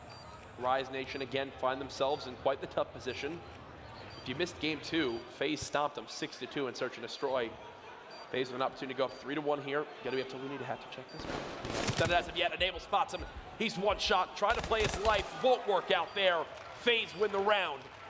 Off of another good trade scenario. 3-1 now, their round lead. And once again, a common theme throughout the Search and Destroys for this series. You're seeing Faze play very well together, playing for the trades and overwhelming a specific opponent. They're more decisive with their play. They're not hesitating with what they want to do. And it really seems like they have a plan when it comes to what they want to execute on this map. Yep. Another round win for Faze. 3-1 now the lead. This is one, though, that really worries me from a Rise Nation fan. In 2 games of S&D so far, my team's won 3 of the 12 rounds that have been played, and now look at what Octane has in his back pocket ready to use.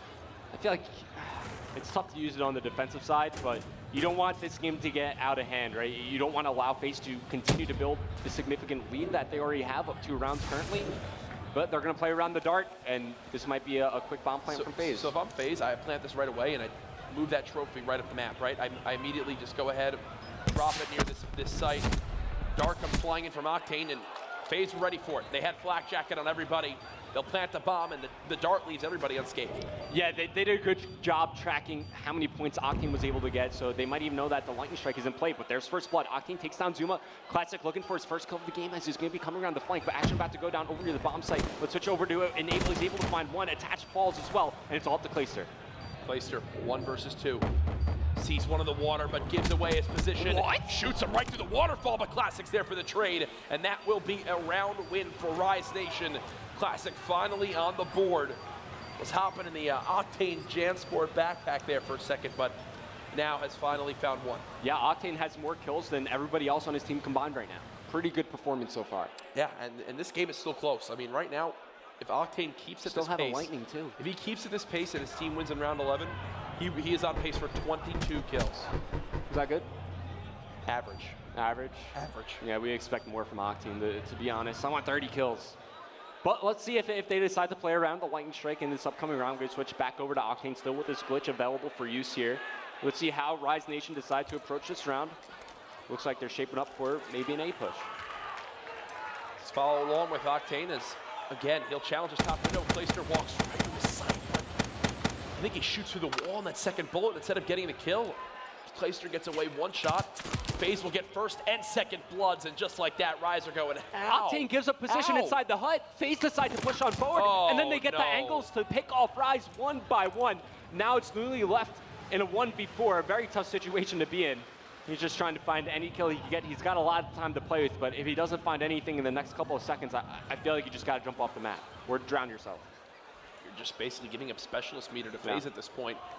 And with where he's going to position himself, it doesn't look like he has any intentions of jumping off the map anytime soon. 40 seconds remaining. About to be 4 specialists ready for Faze, and that's what can get scarier for a Rise Nation fan. There you go. Oh, nothing yet. Still taking his time. Once again, you're just allowing the team to build so much meter. Of course, we could see that, as you just pointed out, 3 or 4 guys. You're allowing Zuma to earn, and you're even going to feed them an extra kill. Faze now 2 rounds away from taking the series. I don't see why he just doesn't jump off. Yeah, I would have jumped off, or at least just drowned myself inside the water. No reason to feed the other team specialist meter, and then you wind up giving them a kill as well.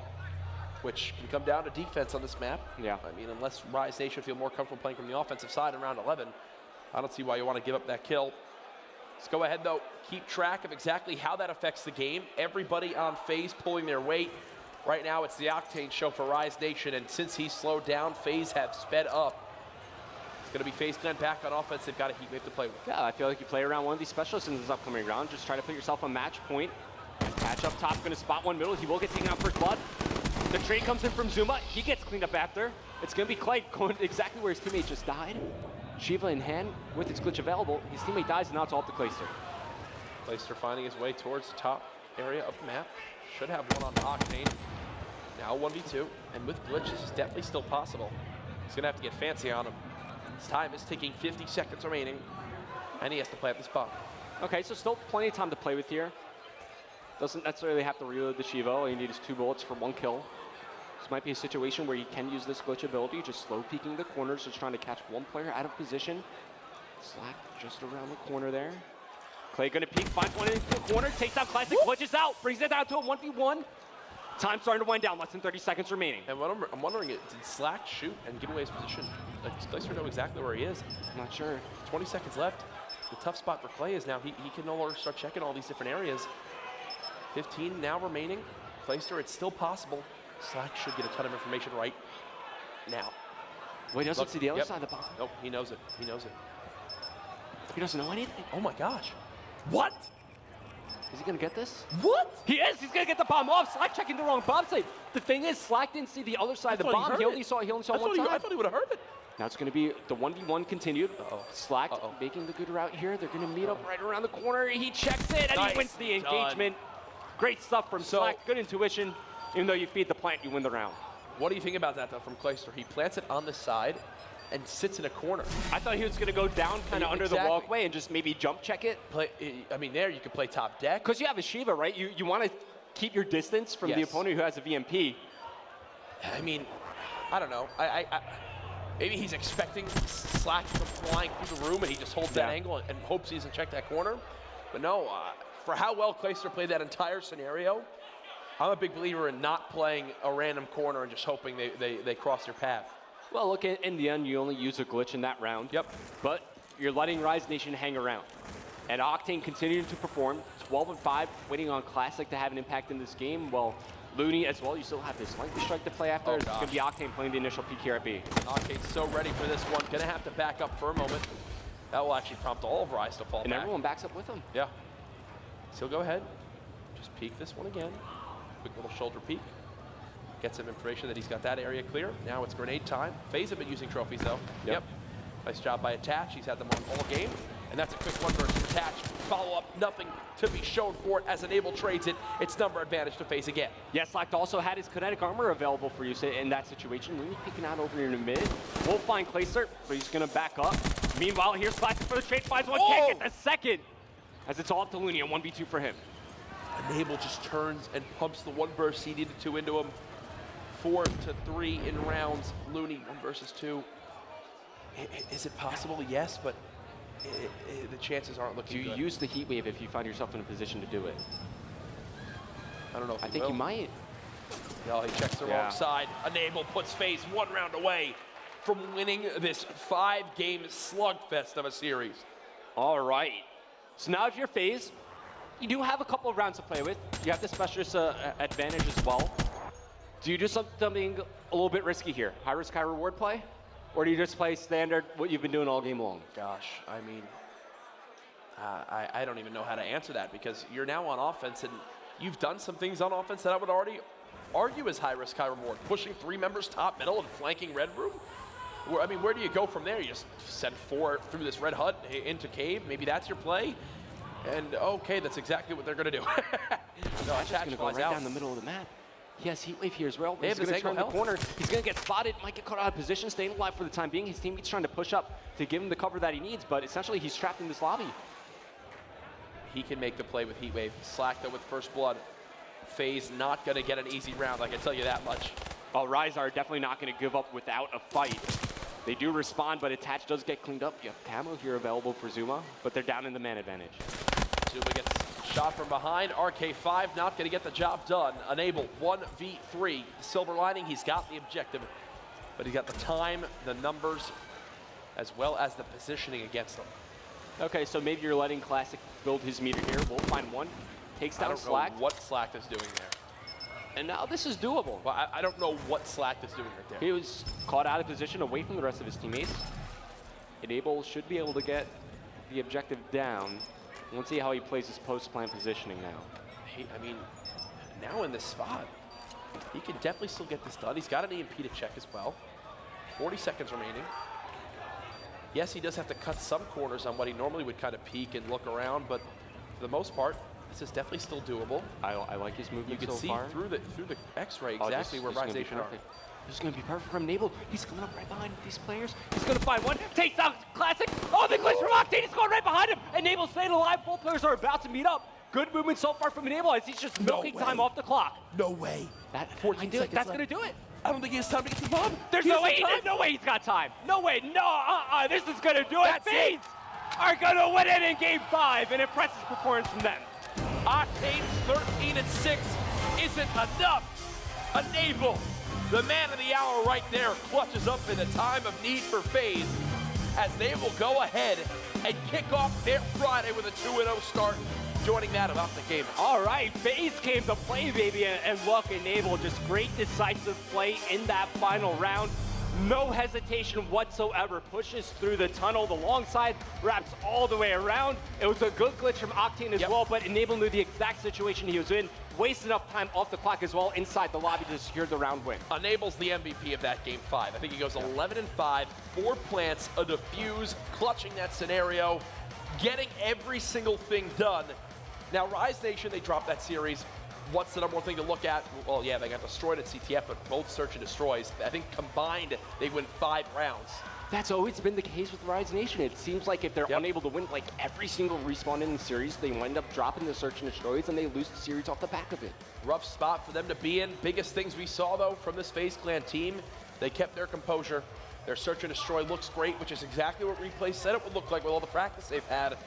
And man, if they play CTF like that all weekend, if they're willing to take those risks with the 4 ARs with high caliber, this FaZe team could make a run for the top. But for now, though, on the floor, we have Benson with one of our winners. Thank you, guys. Great casting, as always. I'm down here with Enable. 1v3 clutch. You just lent me 20 bucks, by the way. I said 20 bucks, Enable clutch to 1v3. Talk to me, what happened? Well, you know, I knew I was in a tough situation. I had the bomb. I wasn't really close to either bomb site. So I knew if I was going to clutch it, I had to get 1 kill. I had to pick someone rotating from one of the bomb sites, try to catch them alone. And I was able to do that. And then I knew that I had a quick rotate to B. I actually clutched that, thankful to my teams, because they called out both players on Rise. I didn't even see them. They called out one going in the water. And then Attach called out, I think it was Octane going in our camp and flanking. So I knew they were both on bomb. So then I just full flanked around the camp, shot one in the back, and then it's basically that. That glitch, be honest. Were you nervous? I was a little nervous. I thought he was going to end up instantly right behind me and just shoot me in the back, but I think luckily the glitch went a little too far back. He was kind of around the corner, so I was able to get into the water and get out. It was a fantastic glitch, so congrats on that. Also starting off your campaign here in Orlando 2-0 in groups. How does that feel? You guys looking very good. It feels pretty good. It especially feels good because we just beat a very good team. Rise has had our number all year long so far. Even though it was pool play, it's kind of a confidence booster. Like I said, we played them almost every event, and they beat us pretty easily. So the fact that we were able to come out here and beat them and be first in our pool for right now, it's a pretty good feeling. Is there anyone specifically you want to play this tournament? Anyone specifically you want to say, hey, we're coming for you guys? I'm sure everyone out there wants to watch the Faze versus Optic. We haven't played them on LAN in a while. It's been a long time, but I'm not really looking forward to anybody. I just want to win the event. Wow. Okay. Well, congratulations once again. Good luck in the rest of the tournament. That's everything from us on the floor. Over to the analyst desk. Thank you, Benson. A great finish to a very strong day one here. Faze going perfect in Pool C. They take out Rise Nation, the squad who back at MLG Anaheim ended their epic run through the losers bracket. So this had to feel pretty good for the squad. Yeah, definitely. I mean, they did play in last event. It was a pretty brutal 3-0 for the favor of Rise, so this is definitely a confidence booster. It's only pool play, but it's something that FaZe has needed. I think we needed FaZe to have this kind of game for how long now? They've been trying to do this time and time again. They keep falling short. I think this could be a good run for them now. Search and destroy practice, baby, paying off. You don't really expect a team like FaZe to take the 2, 4, and 5 game types. You look at this lineup, it's like, oh, they're going to outslay in the hard point, things like that. But they're able to clutch up. That's the type of things they need to work on. They close out a huge series. We take a look at some of the highlights. Attach got it going early on, and you saw Enable ending it strong. But let's take a look at Dylan first here in round 4. Going to work, just picks up one. Then pulling out the pistol, gets it done at close quarters. Enable, though. Let's talk a little bit about this man as we watch the highlights. This is a guy whose name I don't think I said games 1 through 4. He was a rock star in game 5.